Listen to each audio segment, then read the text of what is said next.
ನಮಸ್ಕಾರ. ಜನಧ್ವನಿ ನೇರ ಪ್ರಸಾರ ಕಾರ್ಯಕ್ರಮಕ್ಕೆ ಪ್ರೀತಿಯ ಸ್ವಾಗತ. ಲಕ್ಷಾಂತರ ವಿದ್ಯಾರ್ಥಿಗಳು ಈಗ ಕಳೆದ 3 ತಿಂಗಳುಗಳಿಂದ ಮತ್ತು ಮುಂದಿನ 1-2 ತಿಂಗಳು ಕೇಳುತ್ತಿರುವಂಥ ಒಂದೇ ಒಂದು ಪ್ರಶ್ನೆ, ನಮ್ಮ ಕಾಲೇಜ್ಗಳು ಅಥವಾ ನಮ್ಮ ಶಾಲೆ ಯಾವಾಗ ಶಿಕ್ಷಣ ಸಂಸ್ಥೆಗಳು ಪ್ರಾರಂಭ ಆಗತ್ತೆ ಎನ್ನುವಂಥ ಬಹಳ ಪ್ರಮುಖವಾಗಿರುವಂಥ ಪ್ರಶ್ನೆ. ಒಂದು, ಕೊರೋನಾದ ಭಯದ ನಡುವೆ ಸಾಮಾಜಿಕ ಅಂತರವನ್ನು ಕಾಪಾಡಿಕೊಂಡು ಮತ್ತು ಶಿಕ್ಷಣವನ್ನು ಕೂಡ ಏಕಾಗ್ರತೆಯಿಂದ ಪಡೆದುಕೊಂಡು ಯಾವುದೇ ಆರೋಗ್ಯಕ್ಕೆ ಸಮಸ್ಯೆ ಆಗದೆ ಈ ವರ್ಷ ಸಂಪೂರ್ಣ ಆಗತ್ತಾ ಎನ್ನುವಂಥ ಒಂದು ಯಕ್ಷ ಪ್ರಶ್ನೆ ಎಲ್ಲ ವಿದ್ಯಾರ್ಥಿಗಳ ಮತ್ತು ಅವರ ಪೋಷಕರ ಮುಂದೆ ಇದೆ, ಪ್ಲಸ್ ಶಿಕ್ಷಣ ಸಂಸ್ಥೆಗಳ ಮುಂದೆ ಕೂಡ ಇದೆ. ಸೊ ಶಿಕ್ಷಣ ಸಂಸ್ಥೆಗಳು ಯಾವ ರೀತಿಯಲ್ಲಿ ಈ ವರ್ಷ ಒಂದು ರೂಪರೇಷೆಗಳನ್ನು ಸಿದ್ಧಪಡಿಸಿಕೊಂಡಿವೆ ಮತ್ತು ಅವರ ನಿರೀಕ್ಷೆಗಳು ಏನು, ಆನ್ಲೈನ್ ತರಗತಿಗಳು ಮತ್ತೆ ಬಹಳ ಸಮರ್ಪಕವಾಗಿ ಮಾಡಲಿಕ್ಕೆ ಸಾಧ್ಯ ಇದೆಯಾ, ಮಾಸ್ಕ್ಗಳನ್ನು ಧರಿಸಿಕೊಂಡು ಮಕ್ಕಳು ಕ್ಲಾಸ್ಗೆ ಬರಬಹುದಾ, ಕ್ಲಾಸ್ಗಳ ಟೈಮಿಂಗ್ಸ್ಗಳು ಹೇಗಿರ್ತದೆ ಮತ್ತು ಟೀಚರ್ಸ್ಗಳು ಯಾವ ರೀತಿಯ ಒಂದು ಸವಾಲನ್ನು ಎದುರಿಸಬೇಕಾಗುತ್ತೆ, ಎಲ್ಲ ಪ್ರಶ್ನೆಗಳಿಗೆ ಇವತ್ತು ನೇರ ಉತ್ತರಗೊಳ್ಳಿಕ್ಕೆ ನಮ್ಮೊಂದಿಗೆ ಇಬ್ಬರು ಪ್ರಮುಖ ಗಣ್ಯರಿದ್ದಾರೆ. ಒಬ್ಬರು ಶ್ರೀಯುತ ಡಾಕ್ಟರ್ ದೇವರಾಜ್ ಅವರು, ಫಾರ್ಮರ್ ಡೈರೆಕ್ಟರ್ STM MBA, ಅವರಿಗೆ ಕಾರ್ಯಕ್ರಮ ಪ್ರೀತಿಯ ಸ್ವಾಗತ.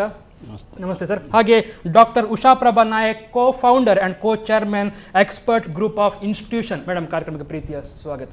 ಓಕೆ ಸರ್, ಮೊದಲ ಪ್ರಶ್ನೆ ನಿಮಗೆ, ಯಾವ ರೀತಿಯಲ್ಲಿ ನೀವು ಮುಂದಿನ 6 ತಿಂಗಳು ನೋಡ್ತಾ ಇದ್ದೀರಿ ಮಕ್ಕಳ ಭವಿಷ್ಯದ ಕುರಿತು? ಮೊದಲ ಕಮೆಂಟ್ ಹೇಳಿ ಸರ್. ನಾವು ಮಕ್ಕಳ ಭವಿಷ್ಯದ ಬಗ್ಗೆ ತುಂಬ ಆಲೋಚನೆ ಮಾಡಬೇಕಾಗ್ತದೆ. ಈಗ ಕೊರೋನಾ ಬರ್ತದೆ, ಇದು ಸ್ವಲ್ಪ ಸಮಯದಲ್ಲಿ ಹೋಗ್ಬೋದು, ಇಲ್ಲಾಂದರೆ 1-2 ವರ್ಷ ನಂತರ ಸಂಪೂರ್ಣ ಹೋಗ್ಬಹುದಂತ ನಾವು ಆಶಿಸೋಣ. ಆದರೆ ಮಕ್ಕಳ ಭವಿಷ್ಯ ಬಹಳ ಮುಖ್ಯ.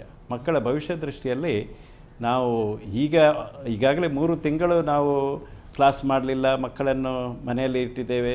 ಕೆಲವು ಕಾಲೇಜುಗಳಲ್ಲಿ ಆನ್ಲೈನಲ್ಲಿ ಕ್ಲಾಸಸ್ ಎಲ್ಲ ನಡೀತಾ ಇದೆ, ಮತ್ತು ಕೆಲವರು ಮಕ್ಕಳೇ ಅವರಾಗಿ ತಯಾರಾಗ್ತಾ ಇದ್ದಾರೆ.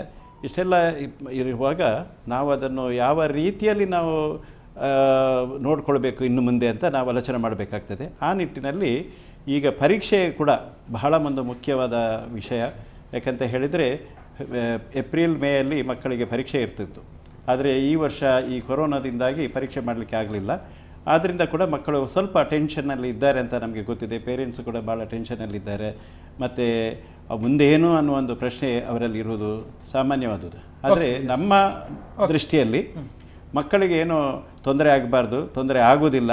ಸ್ವಲ್ಪ ಸಮಯ ನಾವು ಪೋಸ್ಟ್ಪೋನ್ ಮಾಡ್ತಾ ಇದ್ದೇವೆ, ಮತ್ತು ಖಂಡಿತ ಅದು ಆ್ಯಸ್ ಯೂಶ್ವಲ್ ನಡ್ಕೊಂಡು ಹೋಗ್ತದೆ. ಮತ್ತು ಮಕ್ಕಳಿಗೇನು ವರ್ಷ ಹಾಳಾಗೋದಿಲ್ಲ, ಇಲ್ಲದಿದ್ದರೆ ಏನೂ ತೊಂದರೆ ಸಹ ಆಗೋದಿಲ್ಲ. ನಾನು ಆ ಬಗ್ಗೆ ಬರ್ತೇನೆ ಸರ್. ಮೇಡಮ್, ನಿಮ್ಮ ಮೊದಲ ಕಮೆಂಟ್ ಏನು ಹೇಳ್ತೀರಿ? ಈ ವರ್ಷ ಮುಂದಿನ 6 ತಿಂಗಳು ನಿಮ್ಮ ಪ್ರಕಾರ ಮಕ್ಕಳಿಗೆ ನಮ್ಗೆ ಏನಾಯ್ತು ಹೇಳಿದ್ರೆ, ಕೊರೋನಾ ಅಂತ ಲಾಕ್ಡೌನ್ ಆದಾಗ ಇಟ್ಸ್ ನಮ್ಮ ಮಕ್ಕಳು PUC ಮಕ್ಕಳು. So especially it is not after 6 months ಅಂತೇಳಿ ಆಲೋಚನೆ ಮಾಡೋದಕ್ಕಿಂತ ಇವಾಗ ಸೆಕೆಂಡ್ PUC ಇನ್ನು ನೀಟ್ ಬರೆಯೋರು, JEE ಬರೆಯೋರು ಏನು ಮಾಡಬೇಕು ಅಂತೇಳಿ, ಅವರ ಇಂಗ್ಲಿಷ್ ಎಕ್ಸಾಮ್ ಕೂಡ ಆಗಿರಲಿಲ್ಲ ಆ ಸಮಯದಲ್ಲಿ. ಆಲ್ ಆಫ್ ಎ ಸಡನ್ ಎಲ್ಲ ಮಕ್ಕಳು ಮನೆಗೆ ಹೋಗಬೇಕಾಯ್ತು. ಸೊ ಇಂಥ ಪರಿಸ್ಥಿತಿ ಇದ್ದಾಗ ಆಲ್ ಆಫ್ ಎ ಸಡನ್ ಎಲ್ರಿಗೂ ಲಾಕ್ಡೌನ್, ಬಟ್ ನಮಗೆ ವರ್ಕಿಂಗ್ ಅವರ್ಸ್ ವಾಸ್ ಡಬಲ್ಡ್. ಯಾಕೆ ಹೇಳಿದ್ರೆ entire course what is there within no time we have to convert it into online. So ಅಂಥ ಸಮಯದಲ್ಲಿ ಇನ್ನು ನೀವು 6 ತಿಂಗಳ ನಂತರ ಅಂತೇಳಿ ಹೇಳಿದರೆ ಅವರಿಗೆ ಇಲ್ಲ, ಅವರಿಗೆ ಎಕ್ಸಾಮ್ ಇರುವಾಗ ನಾವು ಪಾಠ ಮಾಡಲಿಕ್ಕೆ ಸ್ಟಾರ್ಟ್ ಮಾಡಿದರೆ ಆ ಎಷ್ಟು 2 ವರ್ಷಗಳು ಅವರು ಪಟ್ಟಂಥ ಕಷ್ಟ ಏನಿದೆ ನೋಡಿ, ಅವರಿಗೆಲ್ಲ ಮರ್ತೋಗುತ್ತೆ. ಇದು ದಟ್ಸ್ ದ ವೆರಿ, ಎಷ್ಟೇ ಹುಷಾರು ಮಕ್ಕಳಿರಲಿ, ಒಂದು ಹೇಳಿದರೆ if there is a gap of say 10 to 15 days ಮರೀಲಿಕ್ಕೆ ಸ್ಟಾರ್ಟ್ ಆಗುತ್ತೆ. ಸೊ ನಮಗೆ ಸಿಕ್ಕಿದ್ದು ಅಷ್ಟೇ ಟೈಮು, ಒಂದು 10 ದಿನದೊಳಗೆ ನಾವು we have to back on track ಆಗಬೇಕು. ಇಲ್ಲ ಅಂತ ಹೇಳಿದ್ರೆ it is challenging to bring them on the track for us as well as for children. So ನಮ್ಮ ಪರಿಸ್ಥಿತಿ ಇಟ್ ವಾಸ್ ಆಫ್ಟರ್ 6 ಮಂತ್ಸ್ ಏನು, ದಟ್ ಈಸ್ ನ್ಯೂ ಕಮರ್ಸ್ ಇದು ಬೇರೆ, ನಮ್ದು ಇದ್ದ ಎಕ್ಸಿಸ್ಟಿಂಗ್ ಸ್ಟೂಡೆಂಟ್ಸ್ 2 ಸವಾಲಿತ್ತು ಅಂತ ಹೇಳ್ತೀರಿ. Very very important. So we came up with the expert e-learn platform ಅಂತೇಳಿ.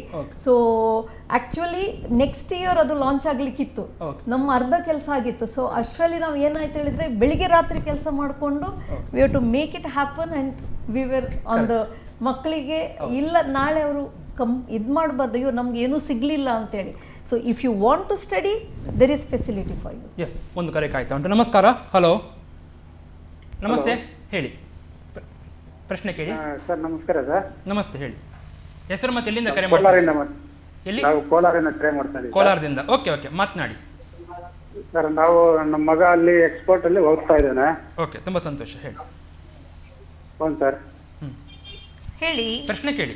ಮೇಡಮ್ ಇದ್ದಾರೆ, ಸರ್ ಇದ್ದಾರೆ. ಈಗ ಸರ್ ನಮ್ಮ ಈ ನೀಟ್ ಬಗ್ಗೆ ಕೇಳಬೇಕಾಗಿತ್ತು ನಾನು ಮೇಡಮ್ಗೆ. ನೀವು ಮೇಡಮ್ ನಮಸ್ತೆ ಮೇಡಮ್. ನಮಸ್ಕಾರ, ಹೇಳಿ. ನಾನು ಹರ್ಷಿತ್ ಪೇರೆಂಟ್ ಕಡೆಯಿಂದ ಕೋಲಾರಿಂದ ಮಾತಾಡ್ತಾ ಇದ್ದೀನಿ. ಓಕೆ. ಇಲ್ಲಿ ಮನೆಯಲ್ಲೇ ಅಷ್ಟೊಂದು ಓದ್ತಾ ಇಲ್ಲ ಮೇಡಮ್ ಅವರು. ಅಲ್ಲೇ ನಿಮ್ ಕಾಲೇಜಲ್ಲಿ ಏನಾದ್ರು ಎಜುಕೇಶನ್ ಕೊಡೋಕ್ಕಾಗುತ್ತೆ ಮೇಡಮ್ ಒಂದು ತಿಂಗಳು? ಓಕೆ, ನೋಡಿ, ಈಗ ನೀವೆಲ್ಲರೂ ಏನು ಅರ್ಥ ಮಾಡ್ಕೊಳ್ಳೋ, ಇದೇ ನಾನು ಹೇಳ್ತಾ ಇರೋದು. ನೋಡಿ, parents responsibility is very very important. ಸದ್ಯಕ್ಕೆ ಯಾರು ಈಗ ನಾನು ಮನಸ್ಸು ಮಾಡಿದ್ರು ನಾನು ಕಾಲೇಜಲ್ಲಿ ನಿಮಗೆ ಕರೆದು ಪಾಠ ಮಾಡ್ತೇನೆ ಅಂತೇಳಿ ಹೇಳೋದಕ್ಕೆ ಯಾವುದೇ ರೀತಿಯ ಗೌರ್ಮೆಂಟಿಂದ ನಮಗೆ ನನಗೆ ಮನಸ್ಸಿದ್ರು ನಿಮಗೆ ಮನಸ್ಸಿದ್ರು ಈಗ ಪರಿಸ್ಥಿತಿಯಲ್ಲಿ ನಮಗೆ ಪರ್ಮಿಷನ್ ಇಲ್ಲ. ಸೊ ಅಂಥ ಪರಿಸ್ಥಿತಿಯಲ್ಲಿ ನಮ್ಮ ಮಕ್ಕಳು ನಾವು ಕೇಳುವ ಹಾಗೆ ಮಾಡಿಕೊಳ್ಳೋದು ಇಟ್ಸ್ ವೆರಿ ವೆರಿ ಇಂಪಾರ್ಟೆಂಟ್. ಒಂದೇ ಹೇಳಿದರೆ ಮಕ್ಕಳಿಗೆ ಈಗ ಇವತ್ತಂತ ಹೇಳಲ್ಲ, ಇದು ನಾನು ಏನು ಗೊತ್ತು, ಈಗ ನೀವು ಆವಾಗ ಕೇಳಿದರೆ ಆಫ್ಟರ್ 6 months ಏನು ಅಂತೇಳಿ, 6 months ನಂತರ ಕೂಡ ಈ ಪ್ರಶ್ನೆ ಬಂದೇ ಬರ್ತದೆ. We are talking about physical distancing, okay, because will not call it as social distancing. Socially they won't be, ಎಲ್ಲ socially they have all the facilities. ಆದರೆ what we need to keep is a social distancing. ಈಗ ನಾವು ಹೇಗೆ physical distancing ಇಟ್ಕೊಳ್ತೇವೆ ಅದೇ ರೀತಿ. So ಇದು responsibility, self responsibility ಬರದೆ ಯಾರು ಏನೂ ಮಾಡ್ಲಿಕ್ಕಾಗೋದಿಲ್ಲ. ಅವ್ರು ಹೇಳಿದಾಗೆ ಈ ಪ್ರಶ್ನೆ ಇದು ಇದೆ, ಮಕ್ಕಳು ಓದೋದಿಲ್ಲ ಮನೆಯಲ್ಲಿ, ಏನು ಮಾಡೋದಿಲ್ಲ. ಇಟ್ ಈಸ್ ಸೇಮ್ ಲೈಕ್ ಕ್ಲಾಸಲ್ಲಿ ಕೂತು ಮಕ್ಕಳು ಮಲಗಿದ್ರು ಅಂತ ಹೇಳಿದ್ರೆ ಇಟ್ಸ್ ಅ ಲಾಸ್. ಸೊ ನಾನು ಇಷ್ಟೇ ಹೇಳೋದು, ನಮಗೆ ಡೆಫಿನೆಟ್ಲಿ ಅರ್ಥ ಆಗುತ್ತೆ. ಇದು ನಿಮಗೆ ಮಾತ್ರ ಅಲ್ಲ, ಕೆಲವು ಪೇರೆಂಟ್ಸಿಗೆ ಈ ಪ್ರಾಬ್ಲಮ್ ಇದೆ, ಮಕ್ಕಳು ಕೇಳೋದಿಲ್ಲ, ಅರ್ಥ ಆಗ್ತದೆ. ಆದರೆ ಅವರಿಗೆ ಅರ್ಥ ಆಗುವ ಹಾಗೆ ಮಾಡೋದು, ಅವರ ಮುಂದಿನ ಜೀವನಕ್ಕೆ ಅವರು ಇವತ್ತು ನೀವು ಹೇಳಿದ್ದು ಕೇಳದಿದ್ರೆ, ಪಾಠ ಕೇಳಲಿಲ್ಲ ಅಂತ ಹೇಳಿದ್ರೆ, ಕಲೀಲಿಲ್ಲ ಅಂತ ಹೇಳಿದ್ರೆ ಮುಂದೆ ಅವರ ಲೈಫ್ ಏನಾಗ್ಬೋದು ಅಂಥೇಳಿ ಒಂದು ಸತಿ ಅವರಿಗೆ ಕೂತ್ಕೊಂಡು ಹೇಳಿಸಿದರೆ, ಇಲ್ಲಾದರೆ ಅಟ್ಲೀಸ್ಟ್ ಫೋನ್ ಮಾಡಿಸಿ ನಮ್ಮ ಜೊತೆ ಮಾತನಾಡಿಸಿ, ಕಾಲೇಜಲ್ಲಿ ಮಕ್ಕಳ ಹತ್ರ ಮಾತನಾಡ್ತೇವೆ. ಸೊ ಆ ರೀತಿ ಮಾಡಿ ಒಂದು ಏನಾದರೂ ಮಾಡಬೇಕು. After that it is their responsibility. ನಾನು ಯಾವಾಗಲೂ ಹೇಳ್ತೇನೆ, ಅಪ್ನಾ ಹಾತ್ ಜಗನ್ನಾಥ್ ಅಂತೇಳಿ. ಸೊ ನಾವು ಏನು ಮಾಡ್ತೇವೆ, ಎಟ್ ದ ಎಂಡ್ ಏನಾದರೂ ಇಂಥ ಕಷ್ಟ ಪರಿಸ್ಥಿತಿಯಲ್ಲಿ ನಾವೇ ದೇವರಾಗ್ತೇವೆ. ದೇವರಂದ್ರೆ ಏನು, ನಮ್ಮನ್ನು ನಾವೇ ರಕ್ಷಿಸ್ಕೊಳ್ಬೇಕು, ನಮ್ಮ ಫ್ಯೂಚರ್ ಅನ್ನಾಗ್ಲಿ ನಮ್ಮ ಜೀವವನ್ನಾಗ್ಲಿ. ಒಂದು ಕರೆ ಸ್ವೀಕರಿಸಿ, ಆ ಬಗ್ಗೆ ಬರ್ತೀನಿ. ನಮಸ್ಕಾರ. ಹಲೋ. ಹಲೋ, ನಮಸ್ತೆ, ಹೇಳಿ ತಮ್ಮ ಹೆಸರು ಮತ್ತೆ ಎಲ್ಲಿಂದ ಕರೆ ಮಾಡ್ತೀನಿ? ಹಲೋ, ಹೇಳಿ ಹೇಳಿ, ಕೇಳಿಸ್ತಾ ಉಂಟು ಸರ್. ನಾನು ಬಿಜಾಪುರದಿಂದ ಮಾತಾಡೋದು. ಬಿಜಾಪುರದಿಂದ, ಓಕೆ, ಹೇಳಿ ನಿಮ್ಮ ಬಿಜಾಪುರ. ಹೇಳಿ, ಪ್ರಶ್ನೆ ಹೇಳಿ. ಈಗ ಸ್ಟೂಡೆಂಟ್ ಭವಿಷ್ಯ ಏನಾಗುತ್ತೆ ಸರ್ ಸೆಕೆಂಡ್ ಇಯರ್ ಇದ್ದವ್ರದ್ದು? ವಿದ್ಯಾರ್ಥಿಗಳ ಭವಿಷ್ಯ ಏನು ಅಂತೇಳಿ ಈಗ ಪ್ರಶ್ನೆಗೆ ಉತ್ತರ ಹುಡುಕೋ ಪ್ರಯತ್ನ ಮಾಡ್ತಾ ಇದ್ದೇವೆ. ನಿಜ. ಎಸ್, ಧನ್ಯವಾದ ಕರೆ ಮಾಡಿದಕ್ಕೆ. Yes, thank you sir. ಹೇಳ್ತೀರಿ ಯಾವಾಗ ಸ್ಟಾರ್ಟ್ ಅಂತ ಹೇಳುವಂತ ಪ್ರಶ್ನೆ? ಖಂಡಿತವಾಗಿಯೂ ವಿದ್ಯಾರ್ಥಿಗಳಿಗೆ ತೊಂದರೆ ಆಗುವುದಿಲ್ಲ, ಸ್ವಲ್ಪ ಸಮಯ ಮುಂದೂಡಬಹುದು. ಮತ್ತೆ ಸ್ವಲ್ಪ ಸಮಯ ಮುಂದೂಡಿದ್ರೆ ಬರುವ ಅಕಾಡೆಮಿಕ್ ಇಯರ್ನಲ್ಲಿ ಅಡ್ಜಸ್ಟ್ ಮಾಡ್ಕೊಂಡು ಹೋಗ್ತಾರೆ. ಅದ್ರ ಬಗ್ಗೆ ನೀವು ತುಂಬ ಟೆನ್ಷನ್ ಮಾಡ್ಕೋಬೇಡಿ, ಮತ್ತು ವಿದ್ಯಾರ್ಥಿಗಳಿಗೆ ಕೂಡ ಆ ಟೆನ್ಷನ್ ಕೊಡಬೇಡಿ. ಈಗ ಸದ್ಯದ ಮಟ್ಟಿನಲ್ಲಿ ಅವರು ಸಂತೋಷವಾಗಿ ಅವರ ಕರ್ತವ್ಯವನ್ನು ಮಾಡಿಕೊಂಡಿದ್ರೆ ಒಳ್ಳೆಯದು. ಮತ್ತು ಇಂಥ ಪರೀಕ್ಷೆಗಳು ಈಗ ನನ್ನ ಇವರು ಉಷಾಪ್ರಭಾ ನಾಯಕರವರು ಹೇಳಿದಾಗೆ ಅವರು ಮರ್ತು ಹೋಗ್ತದೆ ಅಂಥ ಸಂದರ್ಭದಲ್ಲಿ ನೆಕ್ಸ್ಟ್ ಎಕ್ಸಾಮಿನೇಷನ್ ಬರೋ ಒಂದು 10-15 ದಿನವಾದರೂ ಮೊದಲು ಅವರಿಗೆ ಸ್ವಲ್ಪ ಟ್ರೈನಿಂಗ್ ಕೊಡಬೇಕಾಗ್ತದೆ. ಆಗ ಸ್ವಲ್ಪ ರಿಫ್ರೆಶ್ ಮಾಡಿ ಅವರು ಚೆನ್ನಾಗಿ ಬರೀತಾರೆ, ಒಳ್ಳೆಯದಾಗ್ತದೆ. ನಾವು ಇನ್ನಷ್ಟು ಕಷ್ಟದ ಬಗ್ಗೆ ಮಾತಾಡ್ತಾ ಇದ್ದರೆ ಮಕ್ಕಳಿಗೆ ಇನ್ನಷ್ಟು ತೊಂದರೆ ಆಗ್ತದೆ. ಅದಕ್ಕೋಸ್ಕರ ಆ ಥರ ಟೆನ್ಷನ್ ಮಾಡ್ಕೊಳ್ಳೋದು ಬೇಡ. ವರ್ಷ ಲಾಸ್ ಆಗದಾಗೆ ನಮ್ಮ ಆಡಳಿತಗಾರರು ಎಲ್ಲ ವ್ಯವಸ್ಥೆಯನ್ನು ಮಾಡ್ತಾರೆ ಅನ್ನುವ ಒಂದು ಭರವಸೆ ನಮಗೆಲ್ಲರಿಗೂ ಇದೆ. ಓಕೆ, ಒಂದು ಮುಂದಿನ ಕರೆ. ನಮಸ್ಕಾರ. ಹಲೋ. ನಮಸ್ತೆ. ನಮಸ್ತೆ ಮೇಡಮ್, ಹೇಳಿ ತಮ್ಮ ಹೆಸರು ಮತ್ತೆ ಎಲ್ಲಿಂದ ಕರೆ ಮಾಡ್ತೀವಿ? ನನ್ನ ಹೆಸರು ಕಿರಣ ಅಂತ, ಅಡ್ವೊಕೇಟ್ ಆಗಿದ್ದೇನೆ, ಮಂಗಳೂರಿಂದ, ಬೇರೆ ಬೈಲ್ಕೊಂಚಾಡಿ. ಹೇಳಿ ಹೇಳಿ ಹೇಳಿ. ಸರ್, ಇವಾಗ ಸರ್ ಮತ್ತು ಮೇಡಮ್ ಅವರು ಹೈಯರ್ ಎಜುಕೇಶನ್ ಬಗ್ಗೆ ಡಿಸ್ಕಷನ್ ಮಾಡ್ತಾ ಇದ್ದಾರೆ. ಬಟ್ ನಂದು ಮಗು ತುಂಬಾ ಸಣ್ಣದಿದೆ, ಅವನು ಇವಾಗ ಜಸ್ಟ್ ಫಸ್ಟ್ ಸ್ಟ್ಯಾಂಡರ್ಡ್ ಹೋಗ್ತಾ ಇದ್ದಾನೆ ಅಷ್ಟೇ. ನಂದೊಂದು ಕ್ವಶನ್ ಏನು ಅಂತ ಹೇಳಿದ್ರೆ, ಇವಾಗ ಅವರಿಗೆ ಏನು ಫಸ್ಟ್ ಸ್ಟ್ಯಾಂಡರ್ಡ್ ಟು 4th ಸ್ಟ್ಯಾಂಡರ್ಡ್ಗೆ ಅವರು 6 months ಡಿಲೇ ಮಾಡ್ತೇನೆ ಅಂತ ಹೇಳ್ತಾ ಇದ್ದಾರೆ, ಏನು ಕ್ಲಾಸ್ ಸ್ಟಾರ್ಟ್ ಆಗೋದ. ಸೊ ಇವಾಗ ಅವರಿಗೆ ಅದು ಬೇಸಿಕ್ ಸಿಗುವಂತ ಟೈಮ್. ಸೊ ಈ ಬೇಸಿಕ್ ಸ್ಕಿಪ್ ಆದ್ರೆ ಮುಂದಕ್ಕೆ ಪ್ರಾಬ್ಲಮ್ ಆಗ್ಬೋದಾ ಅಂತ ಒಂದು ತಿಳಿದವರ ಹತ್ರಕ್ಕೆ ಹೇಳಕ್ಕೆ ಅಂದ್ರೆ ನೀವು ಈಗಲೇ ತುಂಬಾ ಯೋಚನೆ ಮಾಡ್ತಾ ಇದ್ದೀರಿ ಭವಿಷ್ಯದ ಬಗ್ಗೆ ಅಂತ ಈಗಲೇ ಇದಕ್ಕೆ ನಾನು ಒಂದನೇ ಕ್ಲಾಸ್ ನಲ್ಲಿ ಒಂದು ಮಾತು ಹೇಳ್ಬೋದು ನೋಡಿ. ನಾವು ಮೊದಲು ಸಣ್ಣದಿರುವಾಗದಿಂದ ಹೇಳ್ತಾ ಇದ್ರು, ಏನ್ ಹೇಳಿದ್ರೆ ಮನೆಯೇ ಮೊದಲ ಪಾಠಶಾಲೆ ಅಂತೇಳಿ. ಆದ್ರೆ ಈ ಮನೆಯೇ ಮೊದಲ ಪಾಠಶಾಲೆ ಅಂತೇಳಿ ಏನಿತ್ತು ಆ ವಾಕ್ಯವನ್ನು ಸರಿಯಾಗಿ ಅರ್ಥಪೂರ್ಣವಾಗಿ ಇಡ್ಲಿಕ್ಕೆ ನಾವು ಯಾರೂ ಬಿಡ್ಲಿಲ್ಲ. ಮಕ್ಕಳನ್ನು 3.5 ವರ್ಷ ಅಲ್ಲ 2.5 ವರ್ಷಕ್ಕೆ ತಕೊಂಡು ಹೋಗಿ ಈಗ ಸ್ಕೂಲಲ್ಲಿ ಹಾಕುವಂತ ಪರಿಸ್ಥಿತಿ. ಈವಾಗ ನಮ್ಗೆ ಆ ಅಪರ್ಚುನಿಟಿ ಬಂದಿದೆ. ಮನೆಯೇ ಮೊದಲ ಪಾಠಶಾಲೆಯೇ ತಾಯಿಯೇ ಮೊದಲ ಗುರು ಅಂತೇಳಿ ಹೇಳುವಂಥದ್ದನ್ನು ನಿಜವಾದ ಅರ್ಥದಲ್ಲಿ ನಾವು ಒಂದು ಸಮಾಜಕ್ಕೆ ತೋರಿಸುವಂಥದ್ದು, ಮುಂದಿನ ಪೀಳಿಗೆಗೆ ಅದನ್ನೊಂದು ಆದರ್ಶಪ್ರಾಯವಾಗಿ ಇಡುವಂಥ ಒಂದು ಸಂದರ್ಭ ಈಗ ಬಂದಿದೆ. ಸೊ ಅಂಥ ಸಮಯದಲ್ಲಿ ಇವತ್ತು ನಾವು ಏನು ಅರ್ಥ ಮಾಡ್ಕೊಳ್ಬೇಕು, ಈ ಸಣ್ಣ ಮಕ್ಕಳಿಗೆ ಐ ಕ್ಯಾನ್ ಕಂಪ್ಲೀಟ್ಲಿ ಅಂಡರ್ಸ್ಟ್ಯಾಂಡ್. ಎಲ್ಲಿ ಹೇಳಿದರೆ ಈ ಸೆಕೆಂಡ್ PUC ಯಲ್ಲಿದ್ದ ಮಕ್ಕಳಿಗೆ ಟೆನ್ಷನ್ ಅಂತೂ ಶ್ಯೂರ್. ಅವರಿಗಂದರೆ ಏನಾಗುತ್ತೆ ನಮ್ಮದು ಅಂದರೆ they are kept in the actually ಒಂಥರ ಬ್ಲ್ಯಾಕ್ ಬಾಕ್ಸ್. ಏನಂತೇಳಿ ಮುಂದೆ ಏನಾಗ್ತದೆ ಗೊತ್ತಿಲ್ಲ, ಏನಿಲ್ಲ, ಏನು ಪರಿಸ್ಥಿತಿ. ಆದರೆ ಸಣ್ಣ ಮಕ್ಕಳ ಮಟ್ಟಿಗೆ ನಿಜವಾಗಿ ಮಕ್ಕಳು ಕಲಿಯುವಂಥದ್ದು ತುಂಬ ಇದೆ. ಓಕೆ, ಈ LKG UKG first standard second standard ಈ ಮಕ್ಕಳನ್ನು ಗಡಿಬಿಡಿಯಲ್ಲಿ ಸ್ಕೂಲಿಗೆ ಕರ್ಕೊಂಡು ಹೋಗುವಂಥ ಗಡಿಬಿಡಿ ಏನೂ ಇಲ್ಲ. ನೋಡಿ, ನಾವು ಎಷ್ಟು ಜೀವಮಾನದಲ್ಲಿ ಎಷ್ಟೋ ವರ್ಷ ಬದುಕ್ತೇವೆ. ಒಳ್ಳೆ ಒಂದು ಜೀವನ ಇದ್ದರೆ 70-80 ವರ್ಷ ಬದುಕಲಿಕ್ಕೆ ಏನೂ ಕಷ್ಟ ಇಲ್ಲ. ಸೊ ಅಂಥ ಸಮಯದಲ್ಲಿ ಇದು ಏನು 1 ವರ್ಷ ಸಣ್ಣ ಮಕ್ಕಳು ಅವರಿಗೆ ವರ್ಷ ವೇಸ್ಟ್ ಆಯಿತು ಅಂತೇಳಿ ಹೇಳುವಂಥದ್ದು, it is nothing compare to the years of ನಾವು ಎಷ್ಟು ವರ್ಷ ವರ್ಕ್ ಮಾಡ್ತೇವೆ, ಮುಂದೆ ಎಷ್ಟು ವರ್ಷ ಓದ್ತೇವೆ, ಅದನ್ನು ಆಲೋಚನೆ ಮಾಡಿದರೆ. ಅದರಿಂದ ಮಕ್ಕಳಿಗೆ ಮನೆಯಲ್ಲಿ ಇಟ್ಕೊಂಡು ಆದಷ್ಟು ಅವರು ನಿಜವಾಗಿ ಕಲಿಯುವಂಥದ್ದು ಒಳ್ಳೆ ಒಳ್ಳೆ ಗುಣನಡತೆಗಳನ್ನು, ಯಾವ ರೀತಿ ಅವರು when they come to the society ಯಾವ ರೀತಿ ಅವರು ಒಂದು ಒಳ್ಳೆಯ ಜನರಾಗಬೇಕು, ಯಾವ ರೀತಿ ಬಿಹೇವ್ ಮಾಡಬೇಕು, ಇದನ್ನೆಲ್ಲ ಕಲಿಯುವಂಥದ್ದನ್ನು ಈಗ ಕಲೀಲಿಕ್ಕೆ. ಬಟ್ ಐ ಅಂಡರ್ಸ್ಟ್ಯಾಂಡ್, ಯಾರು ಪೇರೆಂಟ್ಸ್ ಇಬ್ಬರೂ ಹೋಗ್ತಾರೆ ನೋಡಿ ಮನೆ ಕೆಲಸಕ್ಕೆ, ಅವರಿಗೆ ಸ್ವಲ್ಪ ಕಷ್ಟ ಆಗ್ತದೆ. ಆ ಸಮಯದಲ್ಲಿ ಬೆಸ್ಟ್ ಥಿಂಗ್ ಈಸ್ ಅವರ ಅಜ್ಜ ಅಜ್ಜಿಗೆ ನೀನೇ ಶರಣು ಕಾಪಾಡಿ ನಮ್ಮ ಮಕ್ಕಳನ್ನು ಅಂತ ಹೇಳಿ ಏನ್ ಬೇಕಾದ್ರೂ ಮಾಡಿ, ಏನ್ ಬೇಕಾದ್ರೂ. This is the time where we have to be together as a family. ಯಾರಾದ್ರೂ ನೋಡಿ, ಫ್ಯಾಮಿಲಿಯಲ್ಲಿ ಯಾರಿಗೂ ಪುರ್ಸತ್ತಿಲ್ಲ ಹೇಳೋದಿಲ್ಲ. ನಮ್ಮ ಮಕ್ಕಳ ಜವಾಬ್ದಾರಿ ಒಬ್ರು ಅರ್ಥ ಮಾಡಿಕೊಂಡು ನಾವು ಮೊದಲಿನ ಕಾಲದಲ್ಲಿ ಬ್ಯಾಕ್ ಟು ಅವರ್ ಓಕೆ ಅಲ್ಲ, ನಾನು ಹೇಳ್ತೇನೆ, ಏನ್ಷಂಟ್ ಅಲ್ಲ, ನಾನು ಕೂಡ ನನ್ನ ಅಜ್ಜಿ ದೊಡ್ಡ ಮಾಡಿದಂತ ಮಗು. ನಾನು ಅದನ್ನ ಹೇಳ್ಬೋದು, ಯಾಕಂದ್ರೆ ನಮ್ಮ ಅಮ್ಮ ಕೆಲ್ಸಕ್ಕೆ ಹೋಗ್ತಾ ಇದ್ರು. ಓಕೆ, ಸೊ ಈಗಿನ ಟೈಮಲ್ಲಿ ಇಲ್ಲ ಅಂತ, ಇತ್ತೀಚಿನ 20 ವರ್ಷ 25 ವರ್ಷ ಕಮ್ಮಿ ಆಗ್ತಾ ಇದೆ. ಅದನ್ನ ನಾವು ಅರ್ಥ ಮಾಡ್ಕೊಂಡು ಬ್ಯಾಕ್ ಟು ನಮ್ಗೆ ಎಲ್ಲ ಬೇಕು, ನಾವೆಲ್ಲ ಎಣಿಸಿದಾಗ ಆಗ್ಬೇಕು ಹೇಳಿದ್ರೆ ಆಗೋದಿಲ್ಲ. ಮತ್ತೊಂದು ಕರೆ ಕಾಯ್ತು ಮೇಡಮ್. ನಮಸ್ಕಾರ.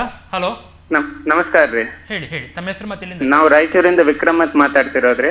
ರಾಯಚೂರಿಂದ ವಿಕ್ರಮ್ ಅವ್ರು, ಹೇಳಿ ನಿಮ್ಮ ಅಭಿಪ್ರಾಯ ಹೇಳಿ. ಇವಾಗ ನಾವು ಹಾಸ್ಟೆಲ್ ಮೆಸ್ ಫೀಸ್ ಪೂರಾ ತುಂಬಿದೀವಿ ಮಕ್ಕಳದು. First year fees second PUC ಇದು ಸೆಕೆಂಡ್ ಫೀಸ್ ಹೌದು.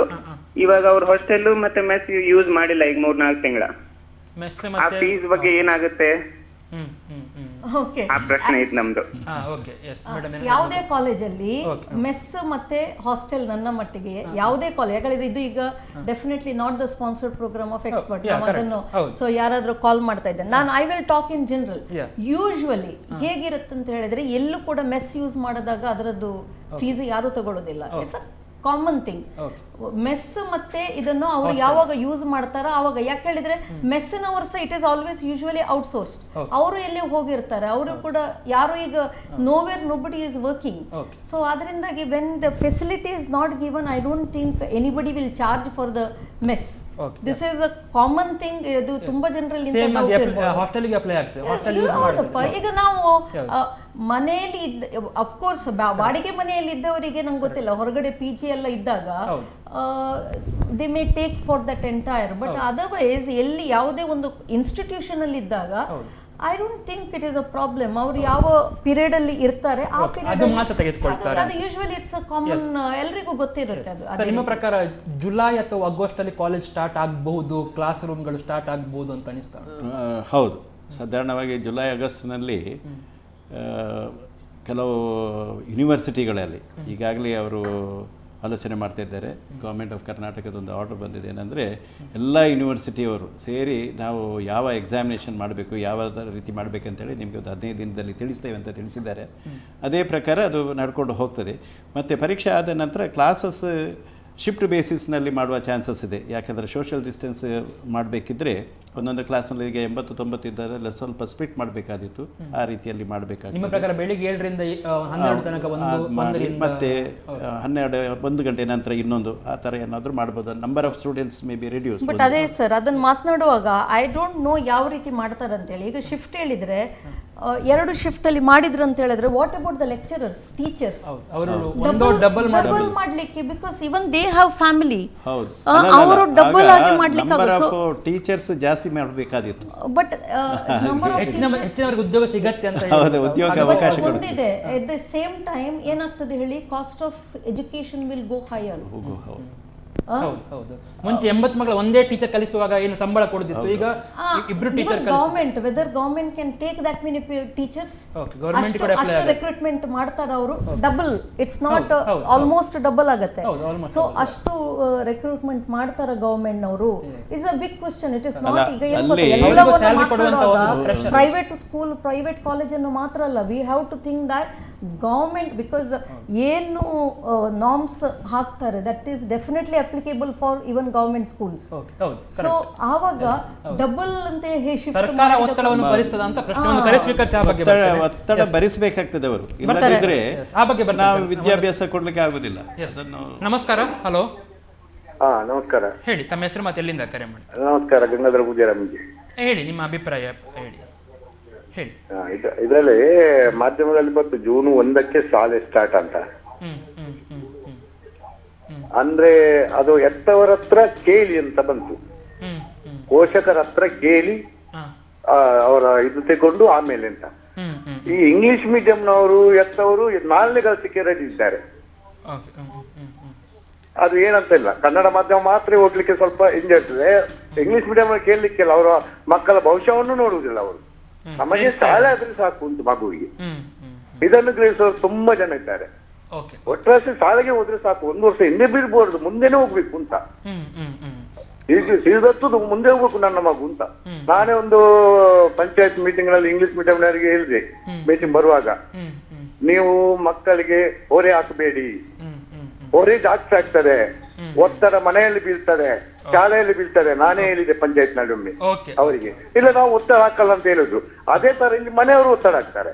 ನೋಡಿ ಎಷ್ಟು ಕಷ್ಟ ಅಂತಂದ್ರೆ ಶಾಲೆಗೆ ಹೋಗುವಾಗ, ಸಣ್ಣ ಮಕ್ಕಳಿಗೆ ಊಟ ಮಾಡುವಾಗ ಈ ಕೊರೋನಾದಿಂದ. ಓಕೆ ಸರ್, ನಿಮ್ಮ ಪಾಯಿಂಟ್ ಧನ್ಯವಾದ ಕರೆ ಮಾಡಿದಕ್ಕೆ. ಹಾಗಿದ್ರೆ ಮೇಡಮ್, ಪ್ರಶ್ನೆದು ಆರೋಗ್ಯ ಮುಖ್ಯನಾ ಶಿಕ್ಷಣ ಮುಖ್ಯನಾ ಅಂತ ಬಂದಾಗ ನೀವು ಆಸ್ ಎ ಪೇರೆಂಟ್ ಮತ್ತೆ ಆಸ್ ಎ ಅಕಾಡೆಮಿಕ್ ಏನು ಹೇಳ್ತೀರಿ, ಯಾವುದನ್ನು ಚಾಯ್ಸ್? ಇದು ಎರಡು ಒಂದು ನೋಡಿ ಕಂಪೇರ್ ಮಾಡುವಂತ ವಿಷಯವೇ ಅಲ್ಲ. ಆರೋಗ್ಯ ಮುಖ್ಯ, 6 ತಿಂಗಳು ಹೋಗಿ ಇಲ್ಲ 6 ತಿಂಗಳು ಮುಂದೆ. ಅದೇ ಕರೆಕ್ಟ್ ನೀವು ಹೇಳಿದಾಗೆ. ಕೆಲವು ನಾನು ಆವಾಗ ಹೇಳಿದ್ದಲ್ವಾ, ಸಣ್ಣ ಮಕ್ಕಳದ್ದು ಈಗ ವಿಷಯ ನೋಡಿದ್ರೆ ಗಡಿಬಿಡಿ ಏನಿಲ್ಲ, LKG ಕಳಿಸುವಂತ ಗಡಿಬಿಡಿ ಏನಿಲ್ಲ. ಎಷ್ಟು ತನಕ ಹೇಳಿದ್ರೆ ಕೆಲವರಿಗೆ ಈಗ ಆನ್ಲೈನ್ ಎಷ್ಟು ಕ್ಲಾಸಸ್ಗಳು. What I didn't understand is, even otherwise April May ಅಲ್ಲಿ ಎಲಿಮೆಂಟರಿ ಸ್ಕೂಲ್ ಇಲ್ಲ ಹೈಸ್ಕೂಲ್ಗಳು ಬಂದಿರ್ತಿತ್ತು. ಅವರಿಗೆ ಆನ್ಲೈನ್ ಕ್ಲಾಸ್ ಮಾಡುವಂತ ಅಗತ್ಯ ಏನುಂಟು? ಅವರಿಗೆ what we call it as April May summer vacation ಅದು ಆಗ್ತಾ ಇತ್ತು. ಅದನ್ನು ಬಿಡಿ, ಎಲ್ಲರೂ ಮಾಡ್ತಾರಂತೇಳಿ ಉಳಿದವರು ಮಾಡ್ಲಿಕ್ಕೆ ಸ್ಟಾರ್ಟ್ ಮಾಡಿದೆ. Actually it was not at all required, ಅವರ ರಜೆಯ ಸಮಯ ಅದು. ಬಟ್ ಬೇರೆ PUC ಅವರಿಗೆ ಮಾತನಾಡುವಾಗ ಡೆಫಿನೆಟ್ಲಿ ನಾನು ಆವಾಗ ಹೇಳಿದಾಗೆ ಅವರ it makes difference for them. ಯಾಕೆ ಹೇಳಿದ್ರೆ 1-6 ತಿಂಗಳು ಗ್ಯಾಪ್ ಬಂದ್ರೆ ಮತ್ತೆ ಅವರಿಗೆ ಅದನ್ನು ಪಿಕ್ ಮಾಡ್ಲಿಕ್ಕೆ ಸ್ವಲ್ಪ ಕಷ್ಟ ಆಗ್ತದೆ. ಆ ಒಂದು ಬರದಲ್ಲಿ ಮಾಡ್ಕೊಂಡು ಹೋಗುದವರು, ಸೊ ಸ್ವಲ್ಪ ಕಷ್ಟ ಆಗ್ತದೆ. ಇನ್ನು ಕೆಲವರು ಏನು ಹೇಳಿದ್ರೆ, we have to think about bigger. ನಾವೇನು ಗೊತ್ತಾ, ಸ್ವಲ್ಪವನ್ನೇ ಸಣ್ಣ ವಿಷಯ ಆಲೋಚನೆ ಮಾಡ್ತಾ ಇದ್ದೇವೆ. 7.5 lakhs people are learning outside India. ನಮ್ಮ ಭಾರತೀಯರು, ಅವರ ವಿಷಯ ಏನು? ಅರೌಂಡ್ ಈಗ US ಅಲ್ಲೆಲ್ಲ ಅರೌಂಡ್ 40 to 60 lakhs ಅವರು ಖರ್ಚು ಮಾಡಿದ್ದಾರೆ. ಆ ಮಕ್ಕಳ ಭವಿಷ್ಯ ಕೂಡ ಇದೆ. ನಾವು ಮಾತನಾಡುವಾಗ it is not only about ನಮ್ಮ ಇಲ್ಲಿ ಕಲಿತಾ ಇರುವ ಮಕ್ಕಳು ಇಲ್ಲ ಗೌರ್ಮೆಂಟ್ ಸ್ಕೂಲಲ್ಲಿ. ಯಾಕೆಂದ್ರೆ ಎಲ್ಲ ಮಕ್ಕಳು ಎಲ್ಲೇ ಕಲಿತಾ ಇರಲಿ ಅವರೆಲ್ಲ ನಮ್ಮ ದೇಶದ ಮಕ್ಕಳು.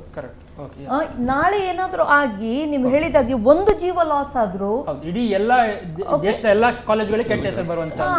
ಯಾಕೆ ಹೇಳಿದ್ರೆ ಇಟ್ಸ್ ಮುಂದೆ ನಾನು ಹೇಳೋದು 6 ತಿಂಗಳಲ್ಲಿ ಏನು ಅಂತ ಹೇಳುವಾಗ 6 ತಿಂಗಳಲ್ಲಿ ಏನು ಡಿಸೈಡ್ ಆಗುತ್ತೋ. One is nature of the college, ಅಂದ್ರೆ how well they are ready to adapt the new teaching learning methodology. we have to change completely. We have to change. ನೀವು ಪ್ರೈವೇಟ್ ಚೇಂಜ್ ಆಗ್ಬೋದು, ಗವರ್ಮೆಂಟ್ ಗೆ chance ಸಾಧ್ಯ ಉಂಟಾ ಅಂತ ಗೊತ್ತಿಲ್ಲ. ಅದೇ question. ಯಾಕಂದ್ರೆ ಈಗ ಕೂಡ ನೀವು ನೋಡಿದ್ರೆ ಆನ್ಲೈನ್ ಕ್ಲಾಸಸ್ ಅಂತೇಳಿ ಮಾಡ್ಲಿಕ್ಕೆ ಎಲ್ರಿಗೂ ಹೇಳೋದು ಯು ಗೋ ಆನ್ಲೈನ್ ಅಂತೇಳಿ. But what about from the government? Whether government ಈಗ ನಮ್ಮ ಹತ್ರ ಮಕ್ಕಳು ಕೇಳ್ತಾರೆ, ನಮ್ಮ ಹತ್ರ ಇಂಟರ್ನೆಟ್ ಇಲ್ಲ, ಏನ್ ಮಾಡೋದು ಅಂತೇಳಿ. V are not government, we are not telecom company. So institutions ಗೆ ಹೇಳಿದಾಗ we were ready to move one step forward. Now it is the responsibility of government to reach even the rural area with internet facilities. World class education ಇಂಡಿಯಾದಲ್ಲಿ ಬರ್ಬೇಕಂತ ಹೇಳಿದ್ರೆ internet is the very very important. Yes, ನಾವು ಆ ಬಗ್ಗೆ internet ಬಗ್ಗೆ ಬರ್ತೀವಿ. ಒಂದು ಕರೆ ಸ್ವೀಕರಿಸಿ. ನಮಸ್ಕಾರ. ಹಲೋ. ನಮಸ್ತೆ ಮೇಡಮ್. ನಮಸ್ತೆ. ನಮಸ್ತೆ. ಹೇಳಿ, ತಮ್ಮ ಹೆಸರು ಮತ್ತೆ ಎಲ್ಲಿಂದ ಕರೆ ಮಾಡ್ತೀರಿ? ಮಹೇಶ್ ಅಂತ ಗದಗಿಂದ ಮಾತಾಡೋದು ಮೇಡಮ್. ಹೇಳಿ ಮಹೇಶ್ ಅವರೇ, ಮಾತಾಡಿ. ಹೇಳಿ ಮೇಡಮ್. ಹೇಳಿ ಮಹೇಶ್ ಅವರೇ. ಮಗ ಕಾಲೇಜ್ ನೋಡಿ ಪೀಸ್ ಫಸ್ಟ್ ಇಯರ್ ಮುಗಿಸೇನ್ರಿ. ಸೆಕೆಂಡ್ ಇಯರ್ ಕ್ಲಾಸ್ ಯಾವಾಗ ಸ್ಟಾರ್ಟ್ ಆಗ್ತಾವ್ರಿ? ಸೆಕೆಂಡ್ ಇಯರ್ ಈಗ ಸದ್ಯಕ್ಕೆ ನಮಗೂ ಗೊತ್ತಿಲ್ಲ ಮಹೇಶ್ ಅವರೇ. ಇವರು ಈಗ ನಾವು ನ್ಯೂಸ್ ಏನು ನೋಡಿದ ಪ್ರಕಾರ ಜುಲೈ ನಂತರ ಡಿಸೈಡ್ ಮಾಡ್ತಾರೆ ಅಂತೇಳಿ ಹೇಳಿದ್ದಾರೆ. ಸೊ ಜುಲೈ ನಂತರ ಡಿಸೈಡ್ ಅಂತೇಳಿ ಹೇಳಿದರೆ ಸಮ್ವೇರ್ ಸೆಕೆಂಡ್ ಇಯರ್ ನಮಗೆ ವಿ ಆರ್ ನಾಟ್ ಶ್ಯೂರ್. ನಾವು ಸಹ it's just a speculation that ಆಗಸ್ಟಲ್ಲಿ ಸ್ಟಾರ್ಟ್ ಆಗ್ಬೋದು ಅಂತೇಳಿ. That's what we can think about. ಏನಿದ್ರು ನಮಗೆ ಗೌರ್ಮೆಂಟಿಂದ ಒಂದ್ಸತಿ ಸ್ಟಾರ್ಟ್ ಮಾಡಿ ಅಂತೇಳಿ ಹೇಳಿದ್ದ ವಿನ ನಾವೇನು ಸದ್ಯಕ್ಕೆ ಕಾಲೇಜಿಗೆ ಯಾವ ಕಾಲೇಜಿಗೂ ಯಾವ ಇನ್ಫಾರ್ಮೇಷನ್ ಬಂದಿಲ್ಲ. ಸೊ ನಾಟ್ ದಟ್ ನಮಗೆ ಗೊತ್ತಿದೆ ನಿಮಗೆ ನಾನು ಹೇಳೋದಿದ್ರೆ ನಿಜವಾಗಿ ಏನೋ ಒಂದು ಅಂದಾಜು ಇರಬೇಕಾಗತ್ತೆ. ಬಟ್ ಸದ್ಯಕ್ಕೆ ನಮಗೆ ಯಾವ ಅಂದಾಜು ಇಲ್ಲ ಈಗ. ಹೌದು, ಇಷ್ಟು ಅನ್ಸರ್ಟಿನಿಟಿ ಇರೋದು ನಿಜವಾಗಿ ನಮ್ಮ ಕೆರಿಯರ್ ಅಲ್ಲಿ it's the first time. Sir ಇಷ್ಟು ವರ್ಷದಿಂದ ಇದ್ದಾರೆ, ಸರ್ ಹೇಳ್ಬೋದಲ್ವಾ ಸರ್? ನಮಗೆ ಗೊತ್ತಿರ್ತಿತ್ತು ಯಾವಾಗ ನಮ್ಮ ಸೆಮಿಸ್ಟರ್ ಸ್ಟಾರ್ಟ್ ಆಗುತ್ತೆ, ಯಾವ ಕಾಲೇಜ್ ಸ್ಟಾರ್ಟ್ ಆಗುತ್ತೆ, ಎಲ್ಲ ಗೊತ್ತಿರುವಂತ ವಿಷಯ. ಇವತ್ತು ಎವ್ರಿಬಡಿ ಎಲ್ಲರೂ ಒಂದೇ ರೀತಿಯ we are in the same boat. Sir, ಈಗ ಒಂದು ಕ್ಲಾಸ್ ಅನ್ನು 2 ಡಿವೈಡ್ ಮಾಡಿದ್ರೆ ಈಗ ಮೇಡಮ್ ಹೇಳಿದ ಪ್ರಕಾರ ಒಂದು ಫ್ಯಾಕಲ್ಟಿ ಕೂಡ ಜಾಸ್ತಿ ಆಗಬೇಕು, ಇನ್ನೊಂದು ಅದು ಎಷ್ಟರ ಮಟ್ಟಿಗೆ ಹೊರೆ ಆಗುತ್ತೆ? ಎರಡು ಕಡೆ ಹೊರೆ ಆಗ್ತದೆ. ಆದ್ರೆ ಈ ಸಂದರ್ಭದಲ್ಲಿ ಬೇರೆ ಏನು ನಮಗಲ್ಲಿ ಸೊಲ್ಯೂಷನ್ ಇಲ್ಲದಾಗ ನಾವು ಅದನ್ನು ತಡ್ಕೊಳ್ಬೇಕಾಗ್ತದೆ. ಯಾಕಂತ ಹೇಳಿದ್ರೆ ಈಗಾಗಲೇ ನೀವು ಹೇಳಿದಾಗೆ ನಮಗೆ ಜೀವ ರಕ್ಷಣೆ ಬಹಳ ಮುಖ್ಯ, ಆರೋಗ್ಯ ಬಹಳ ಮುಖ್ಯ. ಆರೋಗ್ಯ ಬಹಳ ಮುಖ್ಯ ಅಂತ ಗೊತ್ತಿದ್ದು ಸರ್ಕಾರದವರು ಅದರ ಬಗ್ಗೆ ಒಂದು ಆಲೋಚನೆ ಮಾಡಿ ಈಗ ಇಂಟರ್ನೆಟ್ ಬಗ್ಗೆ ಆಗಲಿ, ಇಲ್ಲಾಂದರೆ ಹೊಸ ಫ್ಯಾಕಲ್ಟಿಯನ್ನು ಅಪಾಯಿಂಟ್ಮೆಂಟ್ ಮಾಡೋದಾಗಲಿ, ಆ ಸಂದರ್ಭದಲ್ಲಿ ಹಣದ ಬಗ್ಗೆ ತುಂಬ ಆಲೋಚನೆ ಮಾಡಬಾರ್ದು. ಈಗ 2-3 ತಿಂಗಳಲ್ಲಿ ನಮಗೆ ಎಷ್ಟು ಲಾಸ್ ಆಗಿರ್ಬೋದು ಸರ್ಕಾರಕ್ಕೆ. ಈ ದೃಷ್ಟಿಯಲ್ಲಿ ನಾವು ಹೊರೆ ಆಗ್ತದೆ ಅಂತ ಹೇಳಿ ಮಕ್ಕಳನ್ನು ಒಂದೇ ಕ್ಲಾಸ್ನಲ್ಲಿ 80 ಮಂದಿಯನ್ನು ಕೂರಿಸಿ ನಾಳೆ 1-2 ಮಂದಿ ಏನಾದರೂ ಡೆತ್ ಆದರೂ ಅದು ದೊಡ್ಡ ಸೀರಿಯಸ್ ಮ್ಯಾಟರ್ ಆಗ್ತದೆ. ಹಾಗಾಗಬಾರ್ದು. ಅದರಿಂದ ಸರ್ಕಾರ ಇಂಥ ಸಂದರ್ಭದಲ್ಲಿ ಅವರು ಖರ್ಚು ಮಾಡಲಿಕ್ಕೆ ತಯಾರಿರಬೇಕು. ಸಾಲ ಮಾಡಿ ಆದರೂ ಮಾಡಿ ಒಳ್ಳೆ ವಿದ್ಯಾಭ್ಯಾಸ ಸರ್ಕಾರ ಕೂಡ ಕೊಡಬೇಕು. Otherwise government will support institutions. ಯಾವ ಕಾಲೇಜಿಗೆ ಇಲ್ಲ ಹೇಗೆ ಹೇಳಿದ್ರೆ ಇಟ್ ಇಸ್ ಏನು ಗೊತ್ತಾ, ತಲೆ ನೋವನ್ನು ಒಬ್ರು ಹೊರದಕ್ಕಿಂತ ಇಟ್ ಇಸ್ ಡಿಸ್ಟ್ರಿಬ್ಯೂಟೆಡ್. ಹೇಗೆ ಹೇಳಿದ್ರೆ ಇಟ್ಸ್ ಡಿಸ್ಟ್ರಿಬ್ಯೂಟೆಡ್ ಅಂದ್ರೆ ಹೇಗೆ ಪ್ರತಿಯೊಂದು ಸ್ಟೂಡೆಂಟ್ ಇದು ಕಾಸ್ಟ್ ಆಫ್. ಈಗ ಮಕ್ಕಳು ನಾನು ಅದೇ ಹೇಳೋದು ಹೊರಗಡೆ ಹೋಗ್ತಾರೆ ಕಲೀಲಿಕ್ಕೆ. ಯಾಕೆ 7.5 lakhs ಮಕ್ಕಳು ಹೊರಗೆ ಹೋಗ್ತಾರೆ? That means there is something which is more ಇಲ್ಲಿ ಇರುವಕ್ಕಿಂತ ಅಲ್ಲಿ ಬೆಟರ್ ಇದೆ ಅಂತೇಳಿ. ಆ ಬೆಟರ್ ಅಂತೇಳಿ ತರಬೇಕಂತ ಹೇಳಿದ್ರೆ think about how much they are paying. ಒಂದು 2 ವರ್ಷದ್ದು ಪೋಸ್ಟ್ ಗ್ರಾಜುಯೇಷನ್ಗೆ ಹೋಗ್ಬೇಕಂತ ಹೇಳಿದ್ರೆ ಅರೌಂಡ್ 60 lakhs ತನಕ ಖರ್ಚು. ಓಕೆ, ಕಾಲೇಜ್ ಇದು ಫೀಸ್ ಮಾತ್ರ. ಡಬಲ್ ಅಲ್ಲಪ್ಪ, ಎಲ್ಲಿ ನಾವು 2 ಲಕ್ಷ 6 ಲಕ್ಷ 10 ಲಕ್ಷ ಖರ್ಚು ಮಾಡ್ತೀವಿ. 4 times more, 4 times or 6 times more than. ಒಂದು ಕರೆ ಸ್ವೀಕರಿಸಿ, ಆ ಬಗ್ಗೆ ಬರ್ತೀನಿ ಮೇಡಮ್. ನಮಸ್ಕಾರ. ಹಲೋ. ಹಲೋ, ನಮಸ್ತೆ ಮೇಡಮ್. ಹೇಳಿ ತಮ್ಮ ಹೆಸರು ಮತ್ತೆ. ಅದೇ ಸರ್, ನಾವು ಅದೇ ಈಗ ಎಕ್ಸ್ಪರ್ಟ್ ಮೇಡಮ್ ಅವ್ರ ಜೊತೆ ಮಾತಾಡ್ಬೇಕಾಗಿತ್ರಿ. ಹೇಳಿ. ಹೇಳಿ. ಏನಿಲ್ಲ ಮೇಡಮ್, ನಾವು ಈಗ ನಮ್ಮ ಮಗಳನ್ನು ಅಲ್ಲಿ ಎಕ್ಸ್ಪರ್ಟ್ ನಲ್ಲಿ ಓದ್ತಾ ಇದ್ದಾಳೆ ರೀ. ಈಗ ಅವಳು ಈ ವರ್ಷ ಸೆಕೆಂಡ್ ಇಯರ್. ಈಗ ಆನ್ಲೈನ್ ಕ್ಲಾಸಸ್ ಎಲ್ಲ ಕೊಡ್ತಾ ಇದ್ದೀರಲ್ಲ ಮನೇಲಿ. ಹೌದು. ಆನ್ಲೈನ್ ಕ್ಲಾಸಸ್ ಎಲ್ಲ ಕೊಡ್ತಾ ಇತ್ತು ಮೇಡಮ್.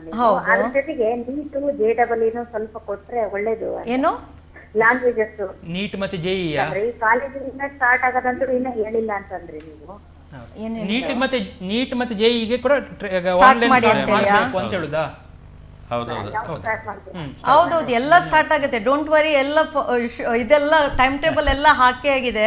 ಸೊ ಅದರದ್ದೇ ಒಂದು ಪ್ಲಾನಿಂಗ್ ಅಂತ ಹೇಳಿದೆ. Everything will start. ಈವನ್ ಟೆಸ್ಟ್ಗಳು ಸ್ಟಾರ್ಟ್ ಆಗುತ್ತೆ. ನಿಮ್ಗೆ ಎಷ್ಟು ತನಕ ಹೇಳಿದ್ರೆ ನಿಮ್ಗೆ ರೆಸ್ಪಾನ್ಸಿಬಿಲಿಟಿ ಇರುತ್ತೆ. ಈಗ ಅಲ್ಲ, ಈಗ ನಾನು ಜನರಲ್ ಆನ್ಲೈನ್ ಅಂತೇಳಿ ನಾವು ಮಾತನಾಡೋದು ಅಂತ ಹೇಳಿದ್ರೆ ಟೆಸ್ಟ್ ಅನ್ನು ಹೇಗೆ ಕೊಡೋದು ಅಂತೇಳಿ, ಟೆಸ್ಟ್ ಕೊಟ್ರೆ ಅವ್ರು ನೋಡಿ ಬರೀಬಹುದು.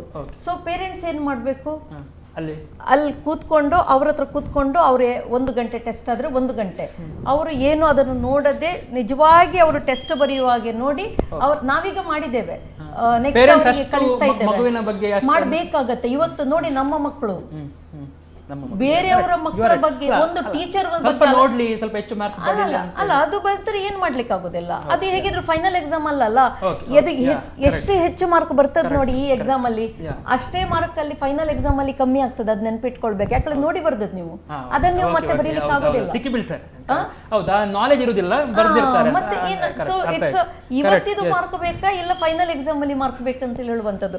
ಅದರಿಂದಾಗಿ parents definitely it's a time to become teachers ನೋಡ್ಕೊಳ್ಳೋದಿಲ್ವಾ? ಹೌದಲ್ಲ, ಓಕೆ, ಅದು ಸಾಧ್ಯನ, ಅದು ಓಕೆನಾ ಸರ್? ಅಂದ್ರೆ ಎಲ್ಲೋ ಒಂದ್ ಕಡೆಯಲ್ಲಿ ಮೇಡಮ್ ಹೇಳಿ ಸುಲಭ ಅಂತ ಅನಿಸ್ತಾ ಉಂಟಾ?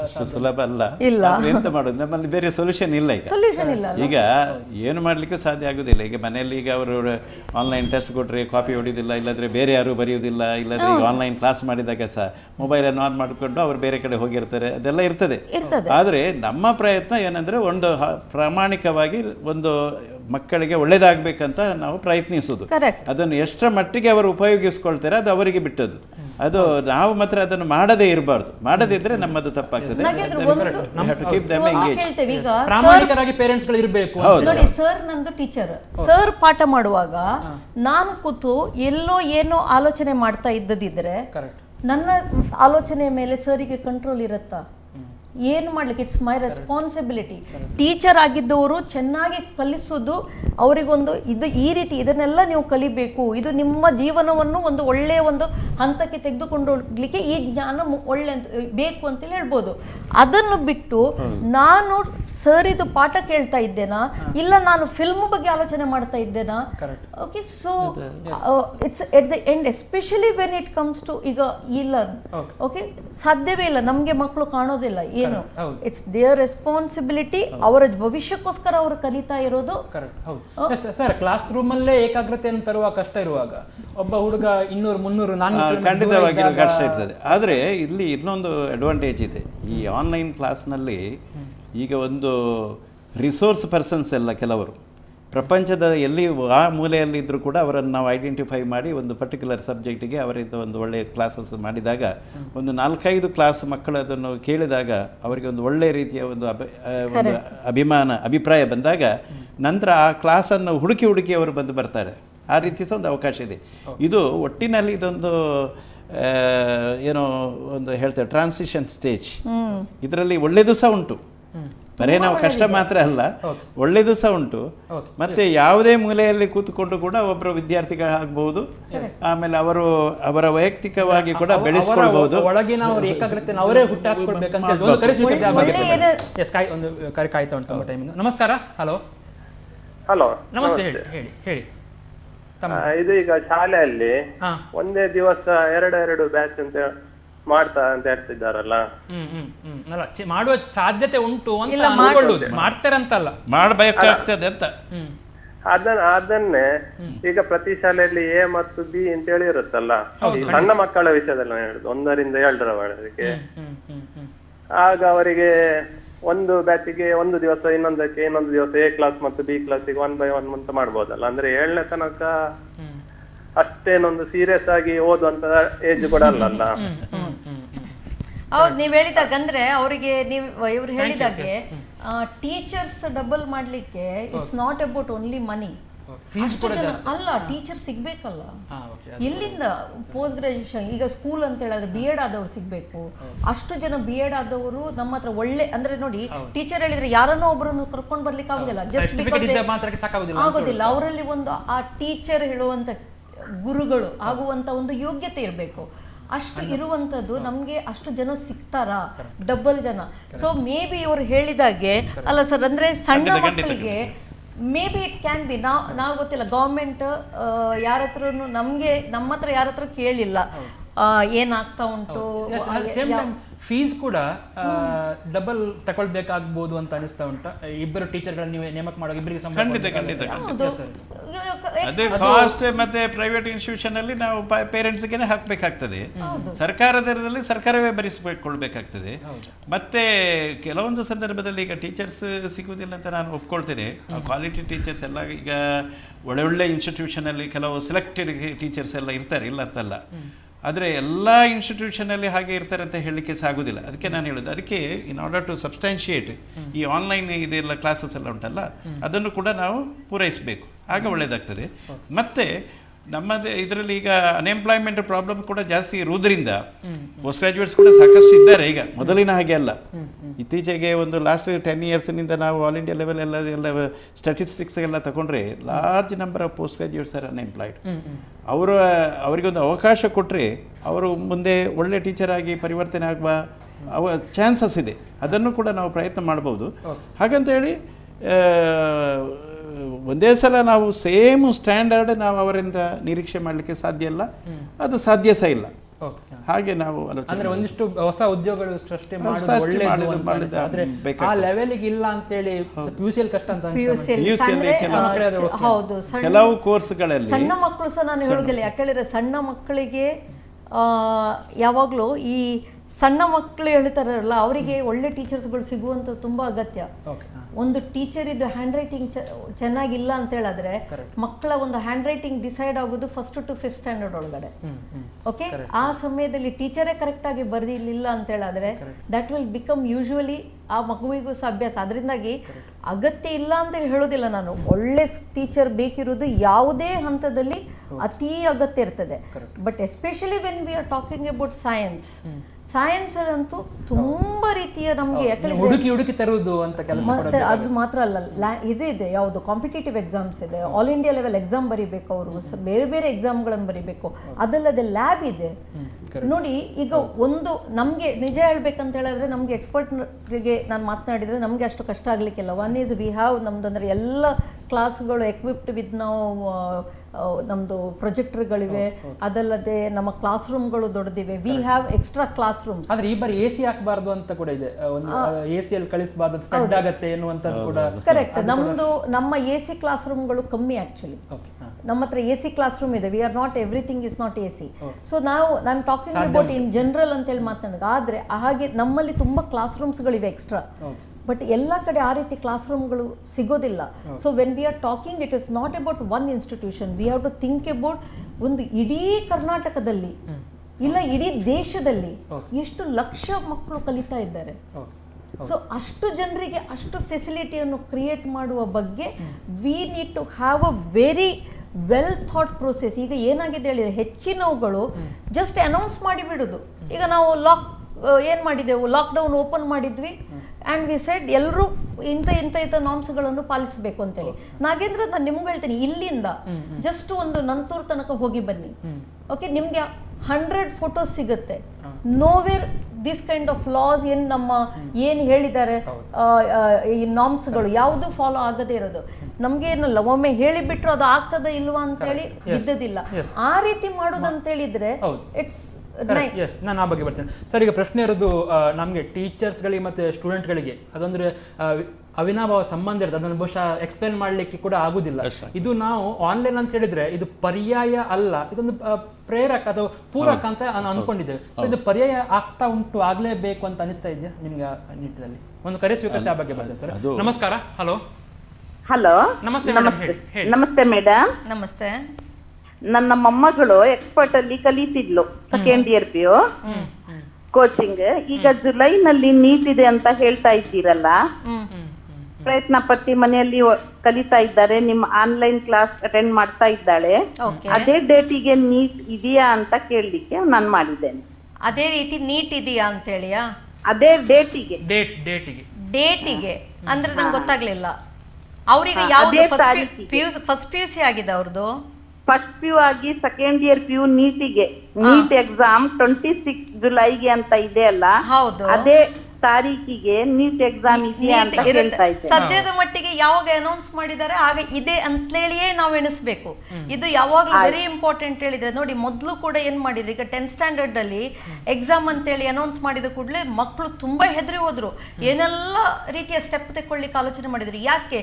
V gave them a false kind of stability where we said ಇಲ್ಲ 10th ಅವರಿಗೆ ಎಕ್ಸಾಮ್ ಆಗೋದಿಲ್ಲ ಅಂತೇಳಿ. ಬಟ್ ಒಂದು ನಾವು ಆವಾಗದಿಂದ ಹೇಳ್ತಾ ಇದ್ದೇವೆ ಎಕ್ಸಾಮ್ ಆಗತ್ತೆ ಅಂತೇಳಿ. ಸೊ ಒಂದು ಡೇಟನ್ನು ಅನೌನ್ಸ್ ಮಾಡಿದ ನಂತರ you need to think that ಆ ಡೇಟಿಗೆ ಎಕ್ಸಾಮ್ ಇರುತ್ತೆ. ಸೊ ನಾವು ರೆಡಿಯಾಗಿ ಇರಬೇಕು. ಈ ಒಂದು ಯಾವಾಗಲೂ ಏನು ಗೊತ್ತಾ, ನಂಬಿಕೆ, ದೃಢ ನಂಬಿಕೆ ಇದ್ದಾಗ ಎಲ್ಲ ಒಳ್ಳೇದಾಗ್ತದೆ ಅಂತ ಹೇಳ್ತೇವೆ. ಅದೇ ರೀತಿಯಲ್ಲಿ ಇಲ್ಲಪ್ಪ ಈಗ ಇಷ್ಟು ಕೇಸುಗಳು ಜಾಸ್ತಿ ಆಗ್ತಾ ಉಂಟು, ಗೌರ್ಮೆಂಟ್ ಸುಮ್ಮನೆ ಹೇಳಿದೆ ಮಾಡಲಿಕ್ಕಿಲ್ಲ ಅಂತೇಳಿ ಈ ಮಾತು ಮನೆಯಲ್ಲಿ ಬರಬಾರ್ದು. ಒಂದು ಹೇಳಿದರೆ ಎಕ್ಸಾಮ್ ಅನೌನ್ಸ್ ಮಾಡಿದ್ದಾರೆ, ಯಾವ ದಿನಕ್ಕೆ ಎಕ್ಸಾಮ್ ಇರುತ್ತೆ, ಇದು ಮಾತ್ರ ಮಾತನಾಡೋದು ನಾವು. ಇದು ಮಾತನಾಡಿದ್ರೆ ಎಕ್ಸಾಮ್ ಇದೆ, ಅವ್ರು ಕಲಿಯುವಂಥದ್ದು ಪ್ರಿಪೇರ್ ಮಾಡೋದು ಮಾಡಲೇಬೇಕು. ನಾವು ಅದೇ ಸರ್ ಕೇಳ್ತಿದ್ದೆ, ಇದು ಒಂದು ಪರ್ಯಾಯ ವ್ಯವಸ್ಥೆ. ಪರ್ಯಾಯ ವ್ಯವಸ್ಥೆ ಎಲ್ಲರಿಗೂ ಮುಟ್ಲಿಕ್ಕೆ ಸಾಧ್ಯ ಇಲ್ಲ. ಕೆಲವು ಒಂದು ಸೆಕ್ಷನ್ ಆಫ್ ದ ಸೊಸೈಟಿ ಇದರಿಂದ ನಿಜವಾಗ್ಲೂ ಅವರು ಪರ್ಯಾಯ ವ್ಯವಸ್ಥೆಗೆ ಹೋಗ್ತಾರೆ, ಮತ್ತು ಉಳಿದವರು ಆಗೋದಿಲ್ಲ. ಸ್ವಲ್ಪ ಪರ್ಸೆಂಟೇಜ್ ವೈಸ್ ಇನ್ಕ್ರೀಸ್ ಮಾಡಬಹುದು ವಿನಃ ಎಲ್ಲರಿಗೂ, ನಮ್ಮ ವಿದ್ಯಾರ್ಥಿಗಳೆಲ್ಲರಿಗೂ, ನಮ್ಮ ದೇಶದ ಪ್ರತಿಯೊಂದು ವಿದ್ಯಾರ್ಥಿಗಳಿಗೂ ಇದೊಂದು ಪರ್ಯಾಯ ವ್ಯವಸ್ಥೆ ಅಂತ ಹೇಳಲಿಕ್ಕೆ ಖಂಡಿತ ಸಾಧ್ಯ ಇಲ್ಲ. ಆದರೆ ಒಂದು ಪರ್ಸೆಂಟೇಜ್ ಸ್ವಲ್ಪ ಇನ್ಕ್ರೀಸ್ ಆಗ್ಬೋದು. ಈಗ ಆನ್ಲೈನ್ ಕೋರ್ಸಸ್ಗಳು ನಮ್ಮ ದೇಶದಲ್ಲಿ ಸ್ವಲ್ಪ ಕಡಿಮೆ ಆದರೂ ಅಂತಾರಾಷ್ಟ್ರೀಯ ಮಟ್ಟದಲ್ಲಿ ಸಾಕಷ್ಟು ಕೋರ್ಸ್ಗಳಿದೆ. ಸಾಕಷ್ಟು ಮಂದಿ ಅದರಲ್ಲಿ ಪದವಿಗಳನ್ನು ಪೋಸ್ಟ್ ಗ್ರ್ಯಾಜುಯೇಷನ್ ಮಾಡ್ತಾರೆ, ಈವನ್ ಹೈಸ್ಕೂಲ್ ಲೆವೆಲಲ್ಲಿ ಎಜುಕೇಷನ್ ಪಡ್ಕೊಳ್ತಾರೆ. ಅದು ಎಷ್ಟರ ಮಟ್ಟಿಗೆ ಅದು ಎಫೆಕ್ಟಿವ್ ಅಂತ ಹೇಳಲಿಕ್ಕೆ ಕಷ್ಟ ಆಗ್ತದೆ, ಸ್ವಲ್ಪ ಮಂದಿಗೆ ಮಾತ್ರ ರೀಚ್ ಆಗ್ತದೆ. ಇಲ್ಲಿ ಕೂಡ ಅದೇ ರೀತಿ ಆದೀತು. ಪರ್ಯಾಯ ವ್ಯವಸ್ಥೆ ಅಂತ ಹೇಳಲಿಕ್ಕೆ ಆಗೋಲ್ಲ, ಸಂಪೂರ್ಣ ಪರ್ಯಾಯ ವ್ಯವಸ್ಥೆ ಅಂತ ಹೇಳಲಿಕ್ಕೆ ಆಗೋದಿಲ್ಲ. ಆದರೆ ಈ ಕಷ್ಟ ಬಂದೋದ್ರಿಂದ ಲಸಿಕೆ ಕಂಡು ಹಿಡಿಕುವ ತನಕ ಸರ್ಕಾರ ಹೆಚ್ಚು ಉತ್ತೇಜನ ತಗೊಂಡು ಸ್ವಲ್ಪ ಜಾಸ್ತಿ ಖರ್ಚು ಮಾಡಲಿಕ್ಕೆ ತಯಾರಾಗಿದ್ದು, ಸಾಲ ಮಾಡಿ ಆದರೂ ವಿದ್ಯಾಭ್ಯಾಸಕ್ಕೆ ಪ್ರೋತ್ಸಾಹವನ್ನು ನೀಡಿ ಹೆತ್ತವರ ಪೋಷಕರಿಗೆ ಕೂಡ ಒಂದು ಟೆನ್ಷನ್ ಆಗದ ಹಾಗೆ, ವಿದ್ಯಾರ್ಥಿಗಳಿಗೂ ಟೆನ್ಷನ್ ಆಗದ ಹಾಗೆ ನಾವು ವ್ಯವಸ್ಥೆಯನ್ನು ಮಾಡಿಕೊಂಡು ಹೋಗಬೇಕಾಗ್ತದೆ. ಇದರಲ್ಲಿ ಎಲ್ಲರೂ ನಾವು ಭಾಗವಹಿಸಬೇಕಾಗ್ತದೆ. ಎಸ್ ಮೇಡಮ್, ಈಗ ಪ್ರಶ್ನೆ ಇರೋದು ಸೆಕೆಂಡ್ 2 ವರ್ಷ ತುಂಬ ಇಂಪಾರ್ಟೆಂಟ್, ಅಲ್ಲಿ ಕಾನ್ಸಂಟ್ರೇಷನ್ ತುಂಬ ಬೇಕು. ಈಗ ನೀವು 7ರಿಂದ 7 ಕಲಿಸುವಾಗ ಅಷ್ಟು ಶಿಸ್ತಿನಿಂದ ಕಠಿಣವಾಗಿ ಅವರಿಗೆ ಅಲ್ಲಿ ಏನು ಅವರ ಮನಸ್ಸು ಬೇರೆ ಹೋಗಬಾರ್ದು ಅಂತೇಳಿ ಅಷ್ಟು ಪ್ರಯತ್ನ ಮಾಡುವಾಗ ಇದು ಆನ್ಲೈನಲ್ಲಿ ಅವ್ರು ಕಲಿಸಿದರೆ ಅದು ಅಷ್ಟು ಬರುತ್ತೆ ನಿಮಗೆ ಅಲ್ಲಿ ಕೂತ್ಕೊಂಡು ಮಂಗಳೂರಲ್ಲಿ ಕೂತ್ಕೊಂಡು ಸಾಧ್ಯ ಉಂಟಂತ ಅನಿಸ್ತದೆ. ಏನು ಮಾಡಿದ್ದೇವೆ ಅಂತ ಹೇಳಿದರೆ ನಾವು ನಾಟ್ ಲೈಕ್ ಈಗ ನೀವು ನಮ್ಮ ವಿಷಯದಲ್ಲಿ ಮಾತನಾಡಿದ್ರೆ how expert e learn is different from others ಅಂತೇಳಿ ಕೇಳಿದರೆ ಯೂಶ್ವಲಿ ಏನಾಗುತ್ತೆ ಅಂತ ಹೇಳಿದ್ರೆ ಒಂದು ಇ ಲರ್ನ್ ಕೋರ್ಸ್ ಅಂತ ತಗೊಳ್ತಾರೆ ಆ್ಯಂಡ್ ಅದನ್ನು ಅವರು ಯಾವಾಗ ಬೇಕಾದರೂ ಓದ್ಬೋದು, ಯಾವಾಗ ಬೇಕಾದರೂ ನೋಡ್ಬೋದು. ಸೊ ಇವತ್ತು ಮನಸ್ಸಿದ್ರೆ ಸರಿ, ಗೆಸ್ಟ್ ಬಂದರೆ ಬೇಡ, ಇಂಥದ್ದೆಲ್ಲ ಇರುತ್ತೆ. ಬಟ್ ಇಲ್ಲಿ ನಾವೇನು ಮಾಡಿದ್ದೇವೆ ಅಂತ ಹೇಳಿದ್ರೆ ಟೈಮಿಂಗ್ ಇದೆ. ಇಷ್ಟು ಗಂಟೆಯಿಂದ ಇಷ್ಟು ಗಂಟೆಗೆ ಈ ಕ್ಲಾಸ್, ಇಷ್ಟು ಗಂಟೆಯಿಂದ ಇಷ್ಟು ಗಂಟೆಗೆ ಈ ಕ್ಲಾಸ್. ಸೊ ಕರೆಕ್ಟ್ ಟೈಮಿಂಗ್ ಇದೆ. ಅವರು ಅದೇ ಟೈಮಿಗೆ ಅದನ್ನು ಕೂತ್ಕೊಂಡು ನೋಡುವಾಗೆ ನಮಗೊಂದು ಅವರಿಗೆ ನಾಟ್ ದಟ್ ಅದು ಆನಂತರ ಇರೋದಿಲ್ಲ ಅಂತೇಳಿ ಅವರಿಗೆ ಸಿಗುತ್ತೆ ಅದು. ಬಟ್ ನಾನು ಹೇಳೋದು there is a time table, ಅವರಿಗೆ ಆ ಪ್ರೊಸೀಜರ್ ಅನ್ನು ಹಾಕಿ ಕೊಟ್ಟಿದ್ದೇವೆ. ಯಾರೆಲ್ಲ ಆ ಶಿಸ್ತನ್ನು 1-2 ವರ್ಷದಿಂದ ಮಾಡ್ಕೊಂಡಿದ್ದಾರೆ ಅವರಿಗೆ ದೇ ಆರ್, ಬಿಕಾಸ್ ಕೆಲವರು ಹೇಳ್ತಾರೆ ಮಕ್ಕಳು ಚೆನ್ನಾಗಿ ಕಲಿತಾ ಇದ್ದಾರೆ, ಪೇರೆಂಟ್ಸ್ ಕೆಲವು ಅವರ ಮಕ್ಕಳದು ಫೋಟೋ ವಿಡಿಯೋ ಎಲ್ಲ ಕಳಿಸ್ತಾ ಇದ್ದಾರೆ, ವಿ ಆರ್ ಹ್ಯಾಪಿ ಮಕ್ಕಳು ಚೆನ್ನಾಗಿ ಕಲಿತಾ ಇದ್ದಾರೆ ಅಂತೇಳಿ. ಬಟ್ ಈವನ್ ಕಾಲೇಜಲ್ಲಿ ಹಾಗೆಲ್ಲ ಒಂದು section of student the don't study. So ಬೇಡ ಅಂತ ಹೇಳಿದ್ದವರಿಗೆ ದಿಸ್ ಇಸ್ ಒಂದು ನಿಜವಾಗಿ ಕೊರೋನಾ ಹೇಳೋದು ಒಂದು ಅವರಿಗೆ ವರವಾಗಿ ಕರೆಸಬೇಕಾಗುತ್ತೆ. ನಮಸ್ಕಾರ. ಹಲೋ, ನಮಸ್ತೆ. ಹಲೋ, ಹೇಳಿ ತಮ್ಮ ನಮಸ್ತೆ. ನಮಸ್ತೆ, ತಮ್ಮ ಹೆಸರು ಮತ್ತೆ ಕರೆ ಮಾಡಿ. ನಾನು ಅಬುಧಾಬಿಯಿಂದ ಕಾಲ್ ಮಾಡ್ತಾ ಇರೋದು, ನವೀನ್ ಅಂತ. ಹೇಳಿ ನವೀನ್ ಅವರೇ, ಮಾತನಾಡಿ. Yes, okay. ಹೌದು, ನಂದು ಕ್ವಶನ್ ಅಂತ ಹೇಳಿದ್ರೆ, ಈಗ ನೋಡಿ ನಮ್ಮಲ್ಲಿ ರೆಗ್ಯುಲರ್ ಸ್ಕೂಲ್ ಉಂಟು, ರೆಸಿಡೆನ್ಷಿಯಲ್ ಸ್ಕೂಲ್ ಉಂಟು. ಈಗ ರೆಗ್ಯುಲರ್ ಸ್ಕೂಲ್ ನಾಳೆ ಗವರ್ಮೆಂಟ್ ಏನು ಜುಲೈಯಿಂದ ಆಗಸ್ಟ್ ಇಂದ ಓಪನ್ ಅಂತ ಹೇಳ್ತಾರೆ, ಅದೇ ಸೇಮ್ ರೂಲ್ ರೆಸಿಡೆನ್ಷಿಯಲ್ ಸ್ಕೂಲಿಗೆ ಕೂಡ ಅಪ್ಲೈ ಆಗುತ್ತಾ? ಅದು ನನ್ನ first question. Second question, residential school ಅಲ್ಲಿ ಸೋಷಿಯಲ್ ಡಿಸ್ಟೆನ್ಸಿಂಗ್ ಹೇಗೆ ಮಾಡ್ತಾರೆ? ಅಂದ್ರೆ ಮಕ್ಕಳು ಒಂದೊಂದು ರೂಮ್ ಅಲ್ಲಿ 3-4 ಜನ ಮಕ್ಕಳು ಇರ್ತಾರೆ. ಓಕೆ, ಅವರಿಗೆ ಸೋಷಿಯಲ್ ಡಿಸ್ಟೆನ್ಸಿಂಗ್ ಹೇಗೆ ಮಾಡಬಹುದು? ಓಕೆ, ಇನ್ನೊಂದು ಏನಂತ ಹೇಳಿದ್ರೆ, ಈಗ ರೆಸಿಡೆನ್ಷಿಯಲ್ ಸ್ಕೂಲಿಗೆ ಮಕ್ಕಳು ಬರುವಾಗ ಓಕೆ, ಅವರಲ್ಲಿ ಬೇರೆ ಬೇರೆ ಜಾಗದಿಂದ ಬರ್ತಾರೆ, ತುಂಬಾ ಹಾಟ್ಸ್ಪಾಟ್ ಇಂದ ಬರ್ತಾರೆ. ಬೆಂಗಳೂರಿಂದ, ಕೆಲವರು ಮಹಾರಾಷ್ಟ್ರದಿಂದ ಬರ್ಬೋದು, ಕೆಲವರು ಕೇರಳದಿಂದ ಬರ್ಬೋದು, ಕೆಲವರು ತಮಿಳುನಾಡಿನಿಂದ ಬರ್ಬೋದು ಕೂಡ. ಓಕೆ, ಅವರಿಗೆಲ್ಲ ವೈರಸ್ ಇಲ್ಲ ಅಂತ ಹೇಗೆ ಗ್ಯಾರಂಟಿ ಮಾಡ್ತೀರಾ? ಅಂತ ಅನ್ಸುತ್ತೆ. ಓಕೆ, ಎಸ್, ಧನ್ಯವಾದ ಕರೆ ಮಾಡಿದ್ದಕ್ಕೆ. ಎಸ್, ಅದು ನಿಜ, ಹೌದು, ಹೇಳ್ಬೋದು. ಓಕೆ, ಸೊ ನಾವು ಈ ಬಗ್ಗೆ ತುಂಬ ಈಗ ನಮ್ಮ ಡಿಸ್ಕಷನ್ ಆಗ್ತಾ ಉಂಟು, ನಮ್ಮ ವರ್ಕ್ಶಾಪ್ಗಳಾಗ್ತಾ ಉಂಟು. ನಾವು ಏನೆಲ್ಲ ಮಾಡಬೇಕು ಮುಂದೆ ಹೇಳೋದಕ್ಕೆ ನಮ್ಮ ಸೈಡಿಂದ ಕರೆಕ್ಟ್ ಅವ್ರು ಹೇಳಿದಂಥದ್ದು. ಒಂದು ಹೇಳಿದರೆ ರೆಸಿಡೆನ್ಷಿಯಲ್ ಕಾಲೇಜುಗಳಿಗೆ ಇಲ್ಲ ಯಾವುದೇ school, not only the norms which are given by government, we need to take more care than that. ಗೊತ್ತಾಯ್ತಾ? ಈಗ ನಾವು ಹೇಳಿದಾಗೆ ಈಗ ಏನ್ ರೋಡಲ್ಲಿ ನೋಡ್ತೇವೆ, ಬೇಕಾದವರು ಫಾಲೋ ಮಾಡ್ತಾರೆ, ಬೇಡದವರು ಬೇಡ ಅಂತೇಳಿ. That cannot happen. ಯಾಕಂದ್ರೆ ಒಂದು responsibility, but at the end responsible. ಆಗ ನಾನು ಹೇಳಿದ್ದೆ, ಒಂದು ಕಾಲೇಜ್, ಒಂದು ಟೀಚರ್ಸ್, ನೆಕ್ಸ್ಟ್ ಇದು ಇಂಪಾರ್ಟೆಂಟ್ ಇಟ್ ಸ್ಟೂಡೆಂಟ್ಗಳ responsibility is very very very important. So ನಾವು ಈಗ ಆಲೋಚನೆ ಮಾಡಿದಾಗ ಅದನ್ನೇ ಹೇಳ್ತಾ ಇದ್ದದ್ದು. ಬಟ್ ಗೌರ್ಮೆಂಟ್ ಇಂದ ಇಂಥ ಸ್ಕೂಲ್ಗಳಿಗೆ not in terms of money, ನಾನು ಹಣ ಕೊಡಿ ಅಂತ ಹೇಳೋದಿಲ್ಲ. ನನ್ನ ಪ್ರಕಾರ the best thing should be, ಅವ್ರು ಬರುವಾಗ ಒಂದು ದಿನ ಮೊದಲು ಅವರು ಕೊರೋನಾ ಟೆಸ್ಟ್ ಮಾಡಿಸ್ಕೊಂಡು ಬರಬೇಕು. But whether that many kits and that many test are available in their place, whether government can give that much of facility, pay ಮಾಡೋದು ಅವರವರೇ ಮಾಡಲಿ, ಬಟ್ ಅಲ್ಲಿ ಟೆಸ್ಟ್ ಮಾಡಿಕೊಂಡು ಅವ್ರು ಬರಬೇಕು. ನಾವೀಗ ಆಲೋಚನೆ ಮಾಡಿದ್ದೇವೆ ಏನು ಹೇಳಿದ್ರೆ, ಮಕ್ಕಳು ಬರುವಾಗ ಕಾರಿಂದ ಮಕ್ಕಳು ಮಾತ್ರ ಇಳಿಯೋದು, ಪೇರೆಂಟ್ಸ್ ಯಾರು ಇಳಿಲಿಕ್ಕಿಲ್ಲ. ಓಕೆ, ಅವರು ಬರ್ತಾರೆ, ಬಂದ ನಂತರ ಅವರು ಕಾಲೇಜಲ್ಲಿ ಅವರು ಹಾಸ್ಟೆಲಲ್ಲಿ ಇರ್ತಾರೆ. ವಿಲ್ ನಾಟ್, ಅವರಿಗೆ ಫಸ್ಟಿಗೆ ಏನಿಲ್ಲ, ಸೋಷಿಯಲ್ ಡಿಸ್ಟೆನ್ಸಿಂಗ್. ಯಾಕೆ ಹೇಳಿದ್ರೆ ಪ್ರತಿಯೊಂದು ಬೆಡ್ಡಿನ ಮಧ್ಯದಲ್ಲಿ ನೋಡಿ, ಒಂದು ಬೆಡ್ ವಿಚ್ ಇಸ್ 2.5 feet, ಆ ನಂತರ ಒಂದು 2.5 feet ಇದ್ದು ಅವರ ಸ್ಟಡಿ ಟೇಬಲ್, ಆ ನಂತರ ಇನ್ನೊಂದು ಬೆಡ್. ಸೊ ಹೇಳುವಾಗ between 2 beds there is a minimum of 3 feet, ಅಂದ್ರೆ ಇಬ್ರು ಮಲಗಿದ್ರೆ ಮಿನಿಮಮ್ 3 to 4 feet ಡಿಸ್ಟೆನ್ಸ್ ಇದ್ದೇ ಇರ್ತದೆ. ಸೇಮ್ ಲಂಚ್ ಅಥವಾ ಫುಡ್ ಡಿನ್ನರ್ ತಗೊಳ್ಳುವಾಗ ಕೂಡ that is what we are ನಾವು ಈಗ ಎಲ್ಲ ಪ್ಲಾನ್ ಮಾಡ್ತಾ ಇದ್ದೇವೆ. ನಾವು ಏನ್ ಹೇಳಿದ್ರೆ, ಮಕ್ಕಳು ಲಂಚ್ ತಗೊಳ್ತಾ ಇರುವಾಗ ಮೊದಲು ಒಂದು ಪ್ಲೇಸ್ ಅಲ್ಲಿ ಆಗ್ತಾ ಇರುವಾಗ all students use to go there. Now we are taking the multiple places to serve food. Okay, so ಇದನ್ನ ಆಲೋಚನೆ ಮಾಡ್ತಾ ಇದ್ದೇವೆ.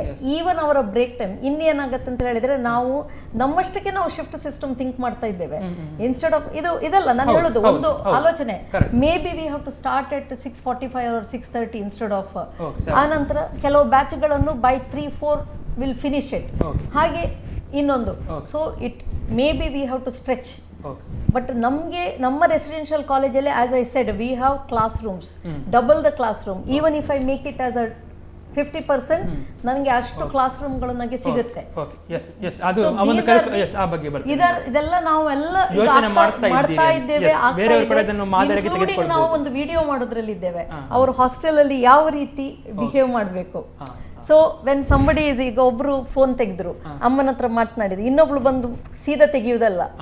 So they have to sanitize ಅಂತೇಳಿ. ಸೊ ಆ ನಂತರ ಫೋನ್ ತೆಗಿವಂತು. So we are thinking everything. ಯಾಕಂದ್ರೆ ಈಗ ಟೈಮ್ ಇದೆ, ಕುತ್ಕೊಂಡೆಲ್ಲ ನಮ್ಮ ವರ್ಕ್ಶಾಪ್ಗಳು ಆಗ್ತಾ ಇವೆ. ಒಂದು ಕರೆ ಸ್ವೀಕರಿಸಿ ಆ ಬಗ್ಗೆ ಸರ್ ಹತ್ರ ಬರ್ತೇನೆ. ನಮಸ್ಕಾರ. ಹಲೋ. ನಮಸ್ತೆ ಸರ್. ನಮಸ್ತೆ ಸರ್. ನಮಸ್ತೆ. ನಾನು ಉಡುಪಿಯಿಂದ ಸಂಜೀವ್ ಅಂತ. ಸಂಜೀವ್ ಅವರು ಹೇಳಿ. ನಾನು ರಿಕ್ಷಾ ಡ್ರೈವರ್. ಮೇಡಮ್, ಈಗ ನಮ್ಮ ಮೇಡಮ್ ಹತ್ರ ಒಂದು ಕ್ವಶನ್. ಈಗ ಮಕ್ಕಳಿಗೆಲ್ಲ ಆನ್ಲೈನ್ ಅಲ್ಲಿ ಎಲ್ಲ ಮಾಡ್ತಿದ್ದಾರಂತೆ. ಆನ್ಲೈನ್ ಅಲ್ಲಿ ಈಗ ಅಂದ್ರೆ ಮಕ್ಕಳಿಗೆ ಕಾಲೇಜಿಗೆ ಹೋಗೋ ಫೋನ್ ಎಲ್ಲ ತಗೊಂಡು ಹೋಗ್ಲಿಕ್ಕಿಲ್ಲ. ಫೋನ್ ಇದ್ರೆ ಮಕ್ಕಳನ್ನು ಕ್ಲಾಸಿಂದ ಹೊರಗೆ ಹಾಕ್ತಾರೆ. ಈಗ ಮನೇಲಿ ಕುತ್ಕೊಂಡು ಅವ್ರು ಫೋನ್ ಅಲ್ಲಿ ಗೇಮ್ ಮಾಡ್ಬೋದಾ? ನಾಳೆ ಅದು ಕಂಟಿನ್ಯೂ ಆಗಿ ಮತ್ತೆ ಕಾಲೇಜಿಗೆ ಫೋನ್ ತಗೊಂಡು ಹೋಗ್ಬೋದಾ ಅವರು? ಫೋನ್ ಕೊಡಿಸುವಂತ ಅಭ್ಯಾಸ ಒಂದು ಸರಿಗೆ ಬಂದು ಬರ್ತೇನೆ ಸರ್. ಹೇಗೆ ಫೋನ್ ನಾವೇ ಕೈಯಲ್ಲಿ ಕೊಟ್ಟು? ಅಲ್ಲ, ಒಂದು ಸಂದರ್ಭದಲ್ಲಿ ನಾನೇ ಫೋನ್ ಯೂಸ್ ಮಾಡಲಿಕ್ಕೆ ನಾವು ಬಿಡಬೇಕಂತ ನಾವು ಹೇಳಿದ್ದು. ಮತ್ತೊಂದು ಸಂದರ್ಭದಲ್ಲಿ ನಾವು ಬೇಡ ಅಂತ ಹೇಳಿದೆ, ಯಾಕಂದರೆ ಮಿಸ್ಯೂಸ್ ಆಗ್ತಿತ್ತು. ಈಗ ಮಾತ್ರ ಈಗಿನ ಕಂಡೀಷನ್ನಲ್ಲಿ ಫೋನು ಮಕ್ಕಳಿಗೆ ಕೊಡಲೇಬೇಕಾಗ್ತದೆ. ಮೊಬೈಲ್ ಇದ್ರೇ ಈಗ ನಾವು ಪ್ರೈಮರಿ ಹೈಸ್ಕೂಲಲ್ಲಿ ಕೂಡ ಈಗ ಆನ್ಲೈನ್ ಕ್ಲಾಸಸ್ ಎಲ್ಲ ನಡೆಯುವಾಗ ಮೊಬೈಲ್ ಮುಖಾಂತರನೇ ಮಕ್ಕಳಿಗೆ ಕಲಿತಾ ಇದ್ದಾರೆ. 9th standard 10th standard ಅದು ಮನೆ ಅಲ್ಲ, ಅದು ಮಿಸ್ಯೂಸ್ ಮಾಡೋದ್ರಲ್ಲಿ ಇರೋದು. ಅದೇ ಅದವರು ಯೂಸ್ ಮಾಡಲಿಕ್ಕೆ ನಾವು ಕಲಿಸಬೇಕು ವಿನಃ ಯಾವುದೇ ಎಕ್ವಿಪ್ಮೆಂಟ್ಸನ್ನು ಮಿಸ್ಯೂಸ್ ಮಾಡುವವರಿದ್ರೆ ನಮ್ಗೆ ಏನು ಮಾಡಲಿಕ್ಕೆ ಆಗೋದಿಲ್ಲ. ಅದನ್ನು ಮಾಡದಾಗೆ ನಾವು ಅವರಿಗೆ ಹೇಳಬೇಕು ವಿನಃ ಅದು ಅವರವರ ಒಂದು ಕ್ವಾಲಿಟಿ ಅಂತ ನಾವು ಹೇಳ್ಬೋದು.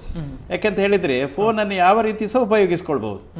ಆದರೆ ಅದನ್ನು ಒಳ್ಳೆ ಕನ್ಸ್ಟ್ರಕ್ಟಿವ್ ಪರ್ಪಸ್ಗೆ, ಸ್ಟಡಿ ಪರ್ಪಸ್ಗೆ ಯೂಸ್ ಮಾಡಿದರೆ, ಈಗ ಯೂಟ್ಯೂಬ್ ಆಗಲಿ, ನಿಮ್ಮ ಈ ಮೊಬೈಲ್ನಲ್ಲಿ ಇಂಟರ್ನೆಟ್ನಲ್ಲಿ ನಮಗೆ ಸಿಗುವಂಥ ಮೆಟೀರಿಯಲ್ಸ್ ಎಲ್ಲ ನನಗೆ ಒಂದೊಂದು ಸಲ ಮನಸ್ಸಲ್ಲಿ ಆಗೋದು. ನಾವು 40-50 ವರ್ಷದ ಹಿಂದೆ ನಮಗೆ ಇದೆಲ್ಲ ಸಿಗ್ತಾನೆ ಇರಲಿಲ್ಲ, ಎಷ್ಟು ಕಷ್ಟ ಆಗ್ತಿತ್ತು. ನಾವು ಈವನ್ ರಿಸರ್ಚ್ ಮಾಡುವಾಗೆಲ್ಲ ಕಷ್ಟಪಟ್ಟಿರೋದು. ಈಗ ಹಾಗೆಲ್ಲ ಎಷ್ಟು ಸುಲಭದಲ್ಲಿ ಆಗ್ತದೆ. ಆಗ ಅದನ್ನು ಹೇಗೆ ಅವರು ಉಪಯೋಗಿಸ್ತಾರೆ, ಕನ್ಸ್ಟ್ರಕ್ಟಿವ್ ಪರ್ಪಸ್ಗೆ ಉಪಯೋಗ ಮಾಡೋದ್ರಲ್ಲಿ ತಪ್ಪೇನಿಲ್ಲ. ಹಾಗೆ ಇನ್ನು ಮುಂದೆ ಮೊಬೈಲ್ ಕೊಡಲೇಬೇಕಾಗ್ತದೆ ಮಕ್ಕಳಿಗೆ. ಅದನ್ನು ದುರುಪಯೋಗ ಮಾಡ್ಕೊಳ್ಳೋದೇ ಮಾತ್ರ. ಅಂದ್ರೆ ಅವ್ರದ್ದು ಹೈಯರ್ ಎಜುಕೇಶನ್ ಅಲ್ಲಿ ಆಗುತ್ತೆ. ಸಣ್ಣದ್ರಲ್ಲಿ ಈಗ ಗವರ್ಮೆಂಟ್ ಇದು ರೂಲೇ ಇದೆ, ಅಂದ್ರೆ 16 ತನಕ ಮೊಬೈಲ್ ಕೊಡಬಾರ್ದು ಅಂತೇಳಿ. ಸೊ ಐ ಡೋಂಟ್ ಥಿಂಕ್ ಯಾವುದೇ ಸ್ಕೂಲ್ನವರಾಗ್ಲಿ, ಇಲ್ಲ ನಾನೀಗ ಮಾತನಾಡೋದಾಗ ಪ್ರೈಮರಿ, ಸೆಕೆಂಡ್ರಿ, ಹೈಯರ್ ಸೆಕೆಂಡ್ರಿ ಸ್ಕೂಲ್ನಲ್ಲಿ ಡೆಫಿನೆಟ್ಲಿ ವಿ ವೋಂಟ್ ಅಲೌ ಈಗ mobile even if there is online ಅಂತೇಳಿ.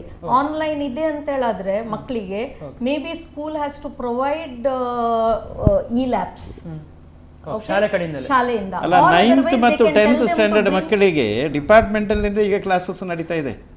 9th ಮತ್ತು 10th ಸ್ಟ್ಯಾಂಡರ್ಡ್ ಮಕ್ಕಳಿಗೆ ಅವರಿಗೆ ಮೊಬೈಲ್ ನಂಬರ್, ಈಗ ನಮ್ಮ ಇಲ್ಲಿ ಮಂಗಳ ಇಂಗ್ಲಿಷ್ ಮೀಡಿಯಂ ಸ್ಕೂಲ್ ಒಂದು ಉಂಟು, ಅಲ್ಲಿ ನಾವು ಮಕ್ಕಳದೆಲ್ಲ ಮೊಬೈಲ್ ನಂಬರ್ ತಗೊಂಡು ಅವರಿಗೆ ಎಲ್ಲ ಕೊಟ್ಟಿದ್ದೇವೆ, ಪಾಸ್ವರ್ಡ್ ಎಲ್ಲ ಕೊಟ್ಟುಬಿಟ್ಟು ಹಾಗೆ ಇದು ರನ್ ಆಗ್ತಾ ಇದೆ. ಆನ್ಲೈನ್ ಅಲ್ಲಿ classes going on 10th standard ನಲ್ಲಿ ಕೂಡ. ಒಂದು ಕರೆ ಸ್ವೀಕರಿಸಿ ಆ ಬಗ್ಗೆ ಬರ್ತೀನಿ ಸರ್. ನಮಸ್ಕಾರ. ಹಲೋ. ಹಲೋ, ಹೇಳಿ ಮೇಡಮ್. ನಮಸ್ತೆ, ತಮ್ಮ ಹೆಸರು? ಇದು ಫೈನಲ್ ಡಿಗ್ರಿ ಅವ್ರದ್ದು ಎಕ್ಸಾಮ್ ಯಾವಾಗ ಅಂತ ಗೊತ್ತಿಲ್ಲ. ಎಸ್, ಫೈನಲ್ ಡಿಗ್ರಿಗೆ ಎಕ್ಸಾಮ್ ಯಾವಾಗ? PUC ಮಾತ್ರ ಬರ್ತಾ ಉಂಟು. ಅದು ಜುಲೈ ನಂತರವೇ. ಇವತ್ತೇ ನಾನು ಮಂಗಳೂರು ಯೂನಿವರ್ಸಿಟಿಯ vice chancellor doctor PS Edapadi ಅವರ ಹತ್ರ ಮಾತಾಡಿದೆ, ಅವ್ರ ಹತ್ರ ಕೇಳಿದೆ. ಅದಕ್ಕೆ ಹೇಳಿದ್ರು, ನೋಡಿ ಈ ಮಂತ್ ಲಾಕ್ಡೌನ್ ಇರೋದ್ರಿಂದ ನಾವು ಏನು ಅದರ ಬಗ್ಗೆ ಆಲೋಚನೆ ಮಾಡಲಿಕ್ಕಿಲ್ಲ. ಜುಲೈಯಲ್ಲಿ ಫಸ್ಟ್ ವೀಕಲ್ಲಿ ಗೌರ್ಮೆಂಟ್ನಿಂದ ನಮಗೆ ಇನ್ಸ್ಟ್ರಕ್ಷನ್ ಬರ್ತದೆ, ಯಾವ ಯೂನಿವರ್ಸಿಟಿಯವರು ಯಾವ್ಯಾವ ಎಕ್ಸಾಮಿನೇಷನ್ ಮಾಡಬೇಕಂತ ಹೇಳಿ.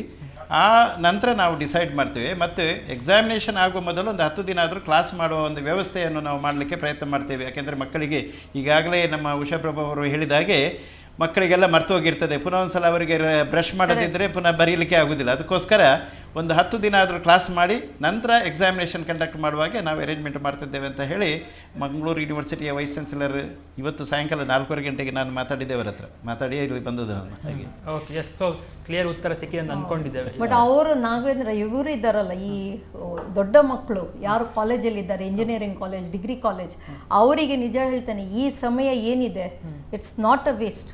ಅವರು ಇಂಡಸ್ಟ್ರಿಗೆ ಹೋಗ್ಬೇಕಂತ ಹೇಳಿದ್ರೆ ದೇ ನೀಡ್ ಸರ್ಟನ್ ಸ್ಕಿಲ್ಸ್.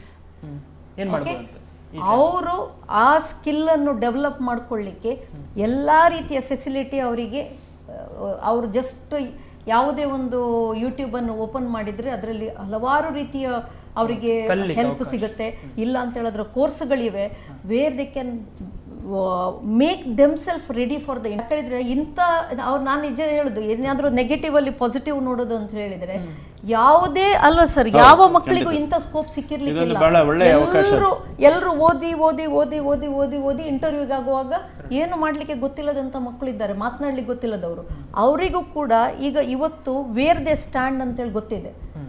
ಅವರು ಈಗ ಇಂಡಸ್ಟ್ರಿ, ಯಾವುದೇ ಇಂಡಸ್ಟ್ರಿಗೆ ಹೋಗುವಂಥದ್ದು ಈಗ ಕಲಿಬೇಕಂತ, ಈಗ ಬೇಡ ಅವರಿಗೆ ಟೀಚರ್ ಆಗ್ಬೇಕಂತೇಳಿ ಮನಸ್ಸಿದೆ ಅಂತ ಎಣಿಸುವ ಪೋಸ್ಟ್ ಗ್ರಾಜುಯೇಟ್ಸ್ ಎಷ್ಟೋ ಜನ ಇಂಟರ್ವ್ಯೂಗೆ ಬರ್ತಾರೆ, ಸರಿ ಬೋರ್ಡಲ್ಲಿ ಬರೀಲಿಕ್ಕೆ ಗೊತ್ತಿಲ್ಲ.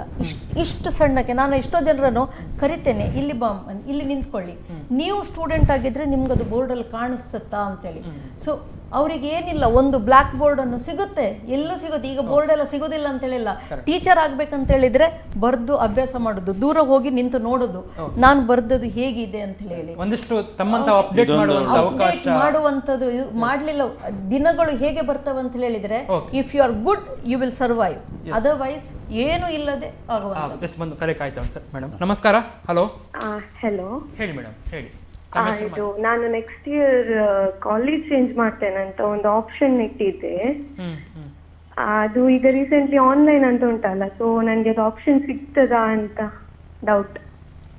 ಓಕೆ, ಅಂದ್ರೆ ನೀವು ಫಸ್ಟ್ PUC ಅಲ್ಲಿ ಇದ್ದೀರಿ, ಈಗ ಸೆಕೆಂಡ್ PUC ಬೇರೆ ಕಾಲೇಜ್? ಫಸ್ಟ್ ಡಿಗ್ರಿಯಲ್ಲಿ ಇದ್ದೇನೆ. ಡಿಗ್ರಿಯಲ್ಲಿ ಇದ್ದೀರಾ? ಫಸ್ಟ್ ಡಿಗ್ರಿಯಲ್ಲಿ ಇದ್ದೇನೆ.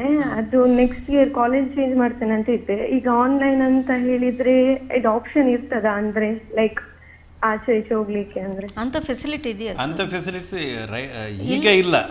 ಈಗ ನಮ್ಮ ಕರ್ನಾಟಕದಲ್ಲಿ ಯಾವ ಯೂನಿವರ್ಸಿಟಿಯಲ್ಲಿ ಸಹ ಇಲ್ಲ. ಫಸ್ಟ್ ಇಯರ್ನಿಂದ ಸೆಕೆಂಡ್ ಇಯರ್ ಬರುವಾಗ ಆನ್ಲೈನ್ಗೆ ಸೇರುವಂತ ಇದಿಲ್ಲ. ಬಟ್ ನೀವು ಫಸ್ಟ್ ಇಯರ್ಗೆನೆ ಮೊದಲಾಗಿ ಸೇರುವುದಾದ್ರೆ ಕೆಲವು ಅಂತಾರಾಷ್ಟ್ರೀಯ ಮಟ್ಟದಲ್ಲಿ ಕೆಲವು ಯೂನಿವರ್ಸಿಟೀಸ್ಗಳು ಇದೆ.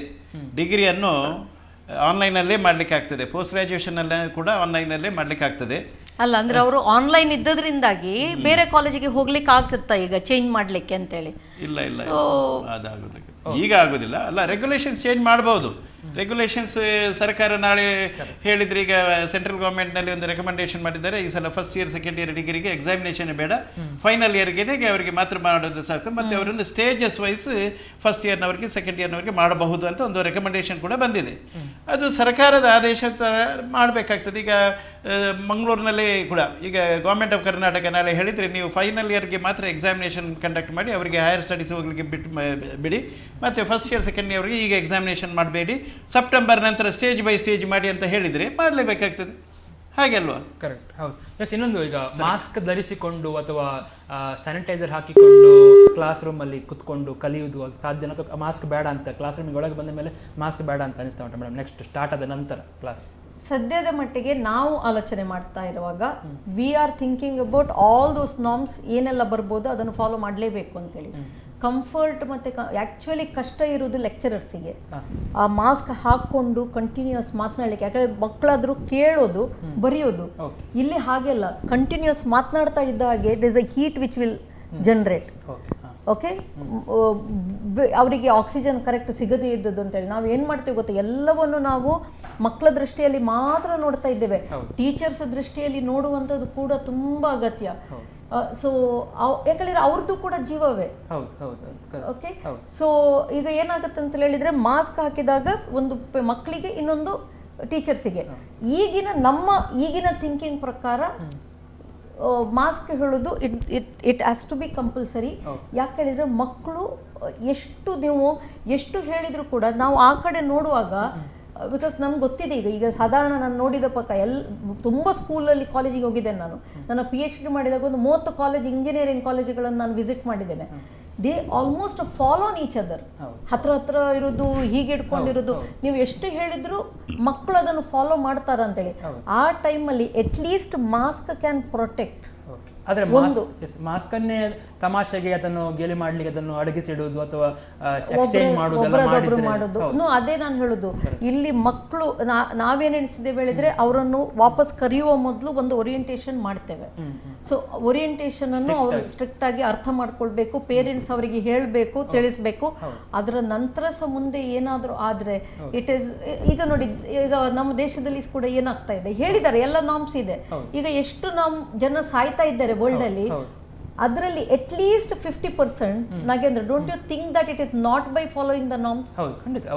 ತುಂಬಾ ಜನ ಅದನ್ನು ಮನೆಯಿಂದ ಹೊರಗೆ ಬಂದ ಮರಿತಾ ಇದ್ದಾರೆ ಅಂತ ಅನಿಸ್ತಾ. ಅದನ್ನೊಂದು ತಮಾಷೆ ಕೆಲವರು ಹೇಳಿದ್ದು ಉಂಟು, ಅದೆಲ್ಲ ಸುಮ್ಮನೆ, ಅದೆಲ್ಲ ಏನಿದೆ ಅಂತೇಳಿ. ಸೊ ನಾನು ಹೇಳೋದು ಇಷ್ಟೇ, ಇದನ್ನು ಫಾಲೋ ಮಾಡದಿದ್ರೆ ದೆನ್ ಎವ್ರಿಬಡಿ ವಿಲ್ ಸಫರ್. ಹಾಗಾದ್ರೆ ಮಾಸ್ಕ್ ಧರಿಸುವುದು ನಿಮ್ಮ ಪ್ರಕಾರ ಕ್ಲಾಸ್ ರೂಮ್ ಕಷ್ಟವೇ? ಅದು ತುಂಬಾ ಕಷ್ಟ. ಟೀಚರ್ಸ್ ಕಷ್ಟ, ವಿದ್ಯಾರ್ಥಿಗಳಿಗೂ ಕಷ್ಟವೇ. ಈಗ ಟೀಚರ್ಸ್ ಮಾತಾಡೋದು ಪ್ರೊನೌನ್ಸಿಯೇಷನ್ ಎಲ್ಲ ಕರೆಕ್ಟಾಗಿ ಕಮ್ಯುನಿಕೇಟ್ ಆಗೋದಿಲ್ಲ ಅದು ಮಾಸ್ಕ್ ಹಾಕಿದರೆ ಒಂದು. ಎರಡನೇದಾಗಿ ಮಕ್ಕಳಿಗೂ ಕೂಡ ಕಮ್ಯುನಿಕೇಷನ್, ಅದು ಈಗ ನೋಡಿ ಐ ಕಾಂಟ್ಯಾಕ್ಟ್ ಎಲ್ಲ ಬಹಳ ಇಂಪಾರ್ಟೆಂಟ್. ಈ ಕ್ಲಾಸ್ನಲ್ಲಿ ನಾವು ಕ್ಲಾಸ್ ಮಾಡುವಾಗ ಒಂದು 80 ಸ್ಟೂಡೆಂಟ್ ಇದ್ದರೆ 80 ಸ್ಟೂಡೆಂಟನ್ನು ನಾವು ಕೂಡ ಅವರು ನಮ್ಮ ಮುಷ್ಟಿಯಲ್ಲಿ ಇಟ್ಕೊಳ್ಬೇಕಾಗ್ತದೆ ಐ ಕಾಂಟ್ಯಾಕ್ಟಲ್ಲಿ. ಅದು ಈ ಮಾಸ್ಕ್ ಹಾಕಿಬಿಟ್ರೆ ಅದು ಎಲ್ಲ ತಮಾಷೆಗೆ ಒಂದು ಇದಾಗಿಬಿಡ್ತದೆ ವಿನಃ ಕಷ್ಟ ಆಗ್ತದೆ.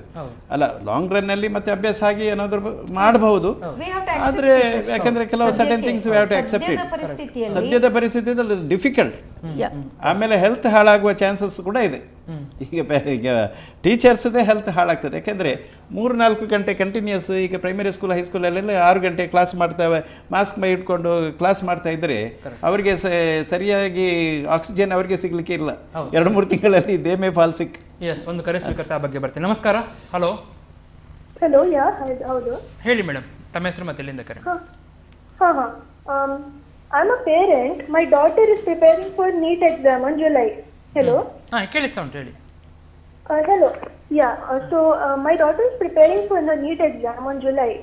So since it's an online exam, like she's giving an expert one only. So since it's an online exam, we want ranks because it's a competitive exam, and just marks we are not able to assess where my daughter is standing right now. So I think that would be really helpful. Okay, ಇನ್ನೊಮ್ಮೆ ಕೇಳಬಹುದಾ? Can you make it a little more clear because it's not audible? Can you tell me? Okay, sorry. So the thing is, my daughter, she is preparing for her NEET exam on July. Okay. So she's giving her expert website only. Okay. So like, but she's getting her marks, but she's not getting the rank. No, it's a rank is actually it is put. You can actually check for it. There is a rank. Oh, we can. Yeah. Oh, we can. Yeah. You can check for the rank. The rank list, everything will be her marks. In fact, in my first orientation, I've told you about this, how to get the rank. You see there is one tab icon where will be there. It is a rank, so she can get, because I'm also getting it, the entire list. Every time when there is an exam, even I'm getting everybody's rank. Just for my reference, I keep it with me. So you go there, and in the e-learn portal, there is marks as well as rank. Just go and click on that. Okay, ಧನ್ಯವಾದ ಕರೆ ಮಾಡೋದಕ್ಕೆ. Yes sir, ಹಾಗಾದರೆ sir, ಈಗ ಪರೀಕ್ಷೆಗಳನ್ನು ಕೂಡ conduct ಮಾಡೋದು ಒಂದಿಷ್ಟು ಸವಾಲು ಅಂತ ಅನಿಸ್ತಾ ಉಂಟು. ಆಗ ಹೇಳಿದ್ರು ಮೇಡಮ್ ಕೂಡ ಪರೀಕ್ಷೆಗಳನ್ನು ಯಾವ ರೀತಿಯಲ್ಲಿ ಖಂಡಿತ ಅಲ್ಲ, ಪರೀಕ್ಷೆ ಮಾಡಬೇಕಾಗ್ತದೆ. ಪರೀಕ್ಷೆ ಮಾಡದಿದ್ರೆ ಈಗಲ್ಲ, ನಂತರ ಮಕ್ಕಳಿಗೆ ತೊಂದರೆ ಆದಿತ್ತು. ಯಾಕೆಂದರೆ ಡಿಗ್ರಿ ಕ್ಲಾಸ್ ಆಗಲಿ, ಈಗ PUC ಆಗಲಿ, SSLC ಇದು ಪರೀಕ್ಷೆ ಮಾಡಿ ಅವರಿಗೆ ಮಾರ್ಕ್ ಕೊಡಬೇಕಾಗ್ತದೆ. ಯಾಕೆಂದರೆ ನಮಗೆ ಅದೇ ಒಂದು ಪ್ಯಾರಾಮೀಟರ್ಸ್. ಅಕಸ್ಮಾತ್ ನಾವು ಈ ವರ್ಷ ಕಷ್ಟ ಆಗ್ತದೆ ಅಂತ ಪರೀಕ್ಷೆ ಮಾಡೋದು ಎಲ್ಲರಿಗೂ ಪಾಸ್ ಇದು ಕೊಟ್ಬಿಟ್ರೆ, ಇಲ್ಲದ್ರೆ first year second year marks ಇಲ್ಲದೆ ಫೈನಲ್ ಇಯರ್ ಮಾತ್ರ ಮಾರ್ಕ್ಸ್ ಡಿಗ್ರಿಗೆ ಸಾಕಂತ ಹೇಳಿಬಿಟ್ರೆ, ಅದು ಅವರಿಗೆ ಬೇರೆ ಬೇರೆ ಕಡೆ ಹೋದಾಗ ಯೂನಿವರ್ಸಿಟಿ ಅದನ್ನು ರೆಕಗ್ನೈಸ್ ಮಾಡದೇ ಇರಬಹುದು. 3 ವರ್ಷ ಅದಕ್ಕೆ ತೊಂದರೆ ಆಗ್ತದೆ. ಅದರಿಂದ ಪರೀಕ್ಷೆ ಮಾಡಲೇಬೇಕಾಗ್ತದೆ. ಪರೀಕ್ಷೆ ಮಾಡೋದು ಈಗ ಆನ್ಲೈನ್ ಪರೀಕ್ಷೆ ಕೂಡ ಕೆಲವು, ಈಗ ಹೈಯರ್ ಲರ್ನಿಂಗ್ನಲ್ಲಿ online for examination is very common. ಅದನ್ನು ಎಲ್ಲರೂ ಅಕ್ಸೆಪ್ಟ್ ಮಾಡ್ತಾರೆ. ಬಟ್ ಸ್ವಲ್ಪ ಡಿಗ್ರಿ ಲೆವೆಲಲ್ಲಿ ಬರುವಾಗ ಸ್ವಲ್ಪ ಕಷ್ಟ ಆಗ್ತದೆ ಅದು. ಆದರೆ ನಾವು ಅಕಸ್ಮಾತ್ ಆನ್ಲೈನ್ ಆಗದಿದ್ದರೆ ಸ್ಟೇಜ್ ಬೈ ಸ್ಟೇಜ್ ಆದರೂ ಮಾಡಬೇಕಾಗ್ತದೆ. ಈಗ ಫೈನಲ್ ಇಯರ್ನವರಿಗೆ ಬೇಕಂದರೆ, ಯಾಕಂದರೆ ಅವರು ಪೋಸ್ಟ್ ಗ್ರ್ಯಾಜುಯೇಷನ್ ಹೋಗುವವರು, ಇಲ್ಲಾಂದರೆ ಕೆಲಸಕ್ಕೆ ಹೋಗುವವರು, ಇಲ್ಲಾಂದರೆ ಬೇರೆ ಪ್ರೊಫೆಷನ್ಗೆ ಹೋಗುವವರಿಗೆಲ್ಲ ನಾವು ಬೇಗ ಎಕ್ಸಾಮಿನೇಷನ್ ಕಂಡಕ್ಟ್ ಮಾಡಿ ಒಂದು ಡಿಗ್ರಿ ಕೊಡಬೇಕಾಗ್ತದೆ. ಫಸ್ಟ್ ಇಯರ್ ಸೆಕೆಂಡ್ ಇಯರ್ನವರಿಗೆ ಪ್ರಮೋಷನ್ ಕೊಟ್ಟೆ ಆಫ್ಟರ್ 2 ಮಂತ್ಸ್ ಗ್ರ್ಯಾಜುವಲ್ ಆಗಿ ಅವರಿಗೆ ಪರೀಕ್ಷೆ ಕೊಡ್ತಾ ಹೋಗಿ when they reach final year ಅವ್ರದ್ದೆಲ್ಲ first year second year clear ಮಾಡುವಾಗೆ ನಾವು ವ್ಯವಸ್ಥೆ ಮಾಡ್ಕೋಬಹುದು. ಅದಕ್ಕೆ ಸಾಧ್ಯತೆ ಉಂಟು. ಕರೆಕ್ಟ್. ಹೌದು. ಹಾಗಿದ್ರೆ ಒಂದು ರೀತಿಯಲ್ಲಿ ಸವಾಲುಗಳನ್ನು ಎದುರಿಸಲಿಕ್ಕೆ ಕೆಲವು ಶಾಲೆಗಳು ಕೆಲವು ತಯಾರಾಗಿಲ್ಲ ಅಂತ ಅಂದ್ಕೊಳ್ಬೋದು. ಕೆಲವು ಕಾಲೇಜುಗಳಿಗೆ ಸಾಧ್ಯ ಇಲ್ಲ, ಅದೆಲ್ಲ ಅಲ್ಲ, ಸಾಧ್ಯ ಇಲ್ಲ ಅಂತ ಹೇಳಲಿಕ್ಕೆ ಬರುವುದಿಲ್ಲ. ಇಲ್ಲಿ ಸಾಧ್ಯ ಮಾಡ್ಕೋಬೇಕಾಗ್ತದೆ. ಈಗ ಎಲ್ಲರೂ ನಾವು ಪ್ರಯತ್ನ ಮಾಡಲೇಬೇಕಾಗ್ತದೆ. ಯಾಕಂದರೆ ಈ ಸರ್ಕಮ್ಸ್ಟೆನ್ಸಸ್ ಅಲ್ಲಿ ನಮಗೆ ಸಾಧ್ಯ ಇಲ್ಲ, ನಮಗೆ ಕಷ್ಟ ಆಗ್ತದೆ ಅಂತ ಹೇಳಿ ನಾವು ಹಿಂಜರಿಲಿಕ್ಕೆ ಆಗುದಿಲ್ಲ. ಸರ್ಕಾರಕ್ಕೆ ಸ್ವಲ್ಪ ಹೊರೆ ಆಗಬಹುದಂತ ನಾವು ಒಪ್ಕೊಳ್ತೇವೆ. ಅವರು ಕೂಡ ಇದರಲ್ಲಿ ಸ್ವಲ್ಪ ಸಹಭಾಗಿಯಾಗಿ ಅವರು ಕೂಡ ಖರ್ಚು ಮಾಡಲಿಕ್ಕೆ ತಯಾರಿದ್ದು ಸ್ವಲ್ಪ ಎಡಿಷನಲ್ ಸ್ಟಾಫ್ ಬೇಕಾದಲ್ಲಿ ಕೊಟ್ಟು, ಆಮೇಲೆ ಮ್ಯಾನೇಜ್ಮೆಂಟ್ನವರು ಕೂಡ ಸ್ವಲ್ಪ ಮುಂದೆ ಬಂದು, ಆಮೇಲೆ ಪೇರೆಂಟ್ಸು ಕೂಡ, ಪೋಷಕರು ಕೂಡ ಸ್ವಲ್ಪ ಜಾಸ್ತಿ ಫೀಸ್ ಕೊಡಬೇಕಾದ್ರೆ ತಯಾರಿ ಇರಬೇಕು. ಯಾಕೆಂದರೆ ವಿದ್ಯಾಭ್ಯಾಸಕ್ಕೆ ನಾವು ಇನ್ವೆಸ್ಟ್ಮೆಂಟ್ ಮಾಡಿದ್ದು ಲೈಫ್ ಲಾಂಗ್ ಬರ್ತದೆ, ಅದರಲ್ಲಿ ಯಾರೂ ಹಿಂಜರಿಬಾರ್ದು.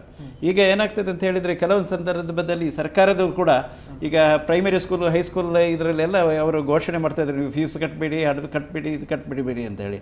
ಅದು ಕೂಡ ಸರಿಯಲ್ಲ. ಅದರ ಒಂದು ಮಿನಿಸ್ಟ್ರಿ ಹೇಳುವಾಗ ಅವ್ರು ಏನು ಹೇಳ್ತಾರೆ ಅಂತ ಹೇಳಿದರೆ, ನೀವು ಪ್ರೆಷರ್ ಹಾಕಬೇಡಿ ಮತ್ತೆ ಫೀಸ್ ಕಲೆಕ್ಟ್ ಮಾಡಬೇಡಿ ಅಂತ ಎಲ್ಲಿ ಸಹ ಹೇಳಿಲ್ಲ. ಆದರೆ ತಪ್ಪ ಏನಿಲ್ಲ ಅದರಲ್ಲಿ. ಈಗ ಹೆತ್ತವರ ಪೋಷಕರು ವಾಲಂಟಿಯರ್ಲಿ ಬಂದು ಫೀಸ್ ಕಟ್ಟುವಾಗ ತಗೊಳ್ಳೋದ್ರಲ್ಲಿ ಏನು ತಪ್ಪಿಲ್ಲ. ಯಾಕಂದ್ರೆ ಇನ್ಸ್ಟಿಟ್ಯೂಷನ್ ಇದ್ರೆ ಅಲ್ವಾ ನಾಳೆ ಮಕ್ಕಳಿಗೆ ವಿದ್ಯಾಭ್ಯಾಸ ಕೊಡ್ಲಿಕ್ಕೆ ಆಗೋದು. ಈಗ ಟೀಚರ್ಸ್ಗೆ ಸಂಬಳ ಕೊಡದೇ ಇರಲಿಕ್ಕೆ ಆಗ್ತದ, ಇನ್ಸ್ಟಿಟ್ಯೂಷನ್ ರನ್ ಮಾಡದೇ ಇರಲಿಕ್ಕೆ ಆಗ್ತದ. ಇನ್ಸ್ಟಿಟ್ಯೂಷನ್ಗೆ ಈಗ ಫಿಕ್ಸ್ಡ್ ಎಕ್ಸ್ಪೆನ್ಸಸ್ ಅಂತ ಇರ್ತದೆ. ಈಗ ಅದನ್ನೆಲ್ಲ ಮೀಟ್ ಮಾಡಬೇಕಾದ್ರೆ ಎಲ್ಲ ಇನ್ಸ್ಟಿಟ್ಯೂಷನ್ಗೆ ಅಷ್ಟೇ ಅಫೋರ್ಡಬಿಲಿಟಿ ಇರುವುದಿಲ್ಲ. ಅವರು ಎಷ್ಟೋ ಇನ್ಸ್ಟಿಟ್ಯೂಷನ್ ಅವರು ಸಾಲ ಮಾಡಿ ಎಲ್ಲ ಮಾಡೋದು ಇದೆ ಅಲ್ವಾ. ಈಗ ಎಲ್ಲಾ ಎಜುಕೇಶನ್ ಇನ್ಸ್ಟಿಟ್ಯೂಷನ್ಸ್ ಸಾಕಷ್ಟು ಸಾಲ ಇರ್ತದೆ. ಅದನ್ನು ಯಾವ ಇದರಲ್ಲಿ ಹೌದು. ಹಾಗೆ ಇರುವಾಗ ಫೀಸ್ ತಗೊಳ್ಳದಿದ್ರೆ ಟೀಚರ್ಸ್ಗೆ ಸಂಬಳ ಕೊಡ್ಲಿಕ್ಕೆ ಆಗುದಿಲ್ಲ. ಅಲ್ಲಿ ಎಸ್ಟಾಬ್ಲಿಷ್ಮೆಂಟ್ ಎಕ್ಸ್ಪೆನ್ಸಸ್ ಇರ್ತದೆ. ಅದಕ್ಕೆಲ್ಲ ನಾವು ಫೀಸ್ ಕಲೆಕ್ಟ್ ಮಾಡಬೇಕಾಗ್ತದೆ. ಸರ್ಕಾರ ಕೂಡ ಅದನ್ನು ಆಲೋಚನೆ ಮಾಡಬೇಕಿದೆ. ಅಂಥ ಸಂದರ್ಭದಲ್ಲಿ ಓಕೆ, ಸರ್ಕಾರದವರು ಒಂದು ಇಷ್ಟು ನಾವು ನಿಮಗೆ ಸಾಲ ರೂಪದಲ್ಲಿ ಆದರೂ ಕೊಡ್ತೀವಿ, 1 2 ಕೋಟಿ 3 ಕೋಟಿ ಅಂತ ಕೊಟ್ಬಿಟ್ರೆ ಆಗ ಒಂದು ಪ್ರೈವೇಟ್ ಮ್ಯಾನೇಜ್ಮೆಂಟ್ನವರು ಕೂಡ ಆರಾಮಾಗಿ ಇರ್ಬೋದು. ಇದು ಹಾಗೆ ಇಲ್ಲದೆ ನೀವು ಫೀಸ್ ತಗೊಳ್ಬೇಡಿ, ನೀವು ಮಕ್ಕಳಿಗೆ ಸ್ಕೂಲ್ ಬರುವುದು ಬೇಡ, 6 ತಿಂಗಳು ಮುಂದೆ ಹೋಗೋಣ ಹಾಗೆ ಅಂತ ಹೇಳಿದರೆ ಅದಕ್ಕೆ ಅರ್ಥ ಇಲ್ಲ ಅಂತ ಆಗ್ತದೆ. ನಾವು ಕಾರ್ಯಕ್ರಮ ಕೊನೆಯ ಹಂತಕ್ಕೆ ಬರ್ತಾ ಇದ್ದೇವೆ. ಇಬ್ಬರು ಗಣ್ಯರು ನಮ್ಮ ವೀಕ್ಷಕರಿಗೆ ಅಂತಿಮವಾಗಿ ಏನು ಹೇಳ್ತಾರೆ ನೋಡೋಣ. ಮೇಡಮ್, ಕೊನೆಯದಾಗಿ ಏನು ಹೇಳ್ತೀರಿ? ಕೊನೆಯದಾಗಿ ನಾನು ಇಷ್ಟೇ ಹೇಳೋದು, ಏನು ಕೋವಿಡ್-19 ಈಗ ಕೊರೋನಾ ಅಂತೇಳಿ ಬಂದಿದೆ, ಇಟ್ ಈಸ್ ಇದರಿಂದ ಯಾರೂ ಪಾರಾಗಲಿಕ್ಕೆ ಸಾಧ್ಯ ಇಲ್ಲ. ಸದ್ಯಕ್ಕೆ we are all fighting against it. ಈಗ ನಾವು ಹೇಳುವಾಗ ಫೈಟಿಂಗ್ ಅಗೇನ್ಸ್ಟ್ ಇಟ್ ಹೇಳಿದ ಕೂಡಲೇ ಇರಲಿ, ನಮ್ಗೆ ಏನಾದರೂ ಆಗ್ತದೆ, ನಮ್ಮ ಕೆಲಸ ನಾವು ಮಾಡೋದು, ಅಲ್ಲೇ ಸತ್ತವರು ಸಾಯ್ತಾ ಹೋಗ್ತಾರಂತೇಳಿ. That is not the thing. ನಾವು ಏನು ಹೇಳಿದರೆ, ಯಾವ ರೀತಿ ಹೋದರೆ ನಮ್ಮ ಜೀವನ ನಾರ್ಮಲ್ ಆಗಿ, ಸಾಧಾರಣ ನಾರ್ಮಲ್ ಆಗಿರ್ಬೋದು. ಇವತ್ತು ಮತ್ತು ಇನ್ನು ಮುಂದೆ ಒಂದು ವರ್ಷಕ್ಕೆ what is our responsibility towards this society. ಯಾಕೆ ಹೇಳಿದರೆ ಈವನ್ ಒಂದು student he can be the carrier of that corona. So even ಅವರಿಗೂ ಕೂಡ ರೆಸ್ಪಾನ್ಸಿಬಿಲಿಟಿ ಇದೆ. ಇಡೀ ನನ್ನ ಸೊಸೈಟಿ ದೇಶಕ್ಕೋಸ್ಕರ ಏನೋ ಮಾಡಬೇಕು ಅಂತೇಳಿ ಎಲ್ಲರೂ ಹೇಳ್ತಿರಲ್ವಾ. ಈ ಸಮಯ ಬಂದಿದೆ ಎಲ್ಲ ಮಕ್ಕಳಿಗೆ ಏನು ಪ್ರಾಬ್ಲಮ್ ಇದೆ ಅದನ್ನು ಅರ್ಥ ಮಾಡ್ಕೊಳ್ಳಿ. ಆಗ ಅರ್ಥ ಮಾಡಿದಾಗ ನೀವು ದೇಶಕ್ಕೆ ಏನು ನೀವು ಆ್ಯಸ್ ಅ ಒಂದು ಯೂತ್ ಯಂಗ್ಸ್ಟರ್ ಆಗಿ ನೀವು ಏನು ಕೊಡಬೇಕಂತೇಳಿ ಎಣಿಸ್ತೀರಿ ನೋಡಿ, ಯಾವ ಸೇವೆ ಇವತ್ತು ಮಾಡುವಂಥ ಭಾಗ್ಯ ನಿಮಗುಂಟು. Be a very responsible citizen for at least for next 3 years to contain this corona. That is the actual fight we can do against corona. Yes sir, ನಾನು ಹೇಳೋದಾದರೆ ವಿದ್ಯಾರ್ಥಿಗಳು, ಹೆತ್ತವರು, ಪೋಷಕರು, ಟೀಚರ್ಸ್, ಮ್ಯಾನೇಜ್ಮೆಂಟ್ ಅವರೆಲ್ಲರೂ ನಾವು ಇದಕ್ಕೆ ಹೆದರ್ಕೋಬೇಕಾಗಿಲ್ಲ. ನಮ್ಮಿಂದ ಏನೆಲ್ಲ ಸಾಧ್ಯತೆ ಉಂಟು ಅದನ್ನೆಲ್ಲ ಮಾಡಿಕೊಂಡು ಮಕ್ಕಳಿಗೆ ಕೂಡ ಪ್ರೋತ್ಸಾಹವನ್ನು ಕೊಡ್ತಾ ಇದೊಂದು ಜವಾಬ್ದಾರಿ, ದೊಡ್ಡ ಜವಾಬ್ದಾರಿ ಅಂತ ತಿಳ್ಕೊಂಡು ಆದಷ್ಟು ಸರ್ಕಾರದ ಜೊತೆಗೆ ಕೈ ಜೋಡಿಸಿ ನಾವು ಕೂಡ ಭಾಗಿಗಳಾಗಬೇಕಂತ ಪ್ರಯತ್ನಿಸಬೇಕು. ಮತ್ತು ಇದಕ್ಕೆ 1-2 ವರ್ಷದ ಒಳಗೆ ಲಸಿಕೆ ಹುಡುಕ್ತಾ ಇದ್ದಾರೆ ಅಂತ ಹೇಳ್ತಾ ಇದ್ದಾರೆ, ಹುಡುಕಿದ್ದಾರೆ ಅಂತ ಹೇಳ್ತಾ ಇದ್ದಾರೆ. ಅದು ಏನಂತ ಮೆಟೀರಿಯಲೈಸ್ ಆಗುವಾಗ 1 ವರ್ಷ 2 ವರ್ಷ ಆಗ್ಬೋದು. ಅಲ್ಲಿಯ ತನಕ ನಾವು ಎಲ್ಲರೂ ನಮ್ಮ ಎಲ್ಲರ ಜವಾಬ್ದಾರಿ ಅಂತ ತಿಳ್ಕೊಂಡು ಕನ್ಸ್ಟ್ರಕ್ಟಿವ್ ವೇಯಲ್ಲಿ ನಾವು ಮುಂದುವರಿಬೇಕಾಗ್ತದೆ. ಮತ್ತು ವಿದ್ಯಾಭ್ಯಾಸ ಬಹಳ ಮುಖ್ಯ. ಇದು ನಮ್ಮ ವ್ಯಕ್ತಿತ್ವವನ್ನು ಬೆಳೆಸ್ಕೊಳ್ಳಿಕ್ಕೆ ವಿದ್ಯಾಭ್ಯಾಸ ಬಹಳ ಮುಖ್ಯ. ಮತ್ತು ವಿದ್ಯಾಭ್ಯಾಸದ ಜೊತೆಗೆ ವ್ಯಕ್ತಿತ್ವವನ್ನು ಬೆಳೆಸಿಕೊಳ್ಳೋದು ಕೂಡ ಒಂದು. ಅಲ್ಲಿ ಪ್ರಾಮಾಣಿಕತೆ ಮತ್ತು ಅವರ ಸ್ವಪ್ರಯತ್ನ ಕೂಡ ಬಹಳ ಮುಖ್ಯ ಆಗ್ತದೆ. ಸ್ವಪ್ರಯತ್ನದಿಂದ, ಪ್ರಾಮಾಣಿಕತೆಯಿಂದ ನಾವು ದೇಶಕ್ಕೆ ಯಾವ ರೀತಿಯಲ್ಲಿ ಕೊಡುಗೆಯನ್ನು ಕೊಡಬಹುದು ಅಂತ ನಾವು ಆಲೋಚನೆ ಮಾಡ್ಕೊಂಡು, ವಿದ್ಯಾರ್ಥಿಗಳು, ಅಧ್ಯಾಪಕರು ಎಲ್ಲರೂ ಸೇರಿ ನಾವು ಆಲೋಚನೆ ಮಾಡಿಕೊಂಡು ಹೋದರೆ ಇದಕ್ಕೆ ಸೊಲ್ಯೂಷನ್ ಇದೆ. ಸ್ವಲ್ಪ ಕಷ್ಟ ಆಗ್ಬೋದು, ಬಟ್ ಲಾಂಗ್ ರನ್ನಲ್ಲಿ 1 ವರ್ಷ ವೇಸ್ಟ್ ಆಗುವಂತ ಇಲ್ಲ 1 ವರ್ಷ ವೇಸ್ಟ್ ಆಗುವುದಿಲ್ಲ, ಆಗಬಾರ್ದು. ಆದರೆ ಅದು ವಿದ್ಯಾರ್ಥಿಗಳಿಗಾಗಲಿ, ಶಾಲೆಗೆ, ಕಾಲೇಜುಗಳಿಗೆ ಆಗಲಿ, ಸಂಸ್ಥೆಗಳಿಗೆ, ಇಲ್ಲದ್ರೆ ಪೇರೆಂಟ್ಸ್ಗೆ, ಹೆತ್ತವರಿಗೆ ಎಲ್ಲರಿಗೂ ಕಷ್ಟ ಆಗ್ತದೆ, ಸಮಾಜಕ್ಕೂ ತೊಂದರೆ ಆಗ್ತದೆ. ಮತ್ತು ಲಾಂಗ್ ರನ್ನಲ್ಲಿ ಅದು ಸ್ಟೂಡೆಂಟ್ಸ್ ಕೂಡ ದೊಡ್ಡ ಲಾಸ್. 1 ವರ್ಷ ಏನಾದರೂ ಕಳ್ಕೊಂಡು ಬಿಟ್ಟರೆ ಲೈಫಲ್ಲಿ ಬಹಳ ನಮಗೆ ಅದು ತೊಂದರೆ ಕೊಡ್ತದೆ. ಅದಾಗಬಾರ್ದು. ಆದ್ದರಿಂದ ಸ್ವಲ್ಪ ಅಡ್ಜಸ್ಟ್ಮೆಂಟ್ ಇದು.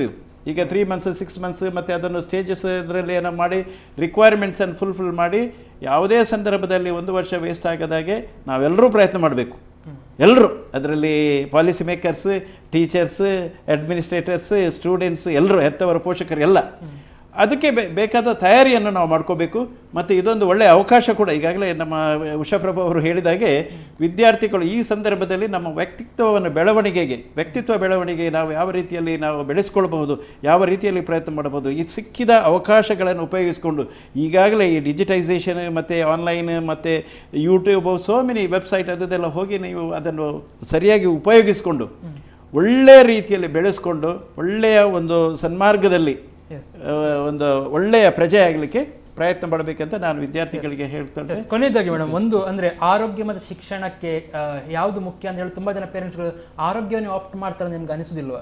ನೀವು ಸ್ಟಿಲ್ ಅದನ್ನು ಬೇರೆ ಅಂತ ಎರಡು ವಿಷಯ, ಎರಡನ್ನು ಕೂಡ ಬೇಕಾಗತ್ತೆ. ಆರೋಗ್ಯ ಇಲ್ಲದಿದ್ರೆ ಶಿಕ್ಷಣದ ಏನು ಪ್ರಯೋಜನ ಆಗುದಿಲ್ಲ. ನಾನು ಹೇಳುದು, why you want to separate it?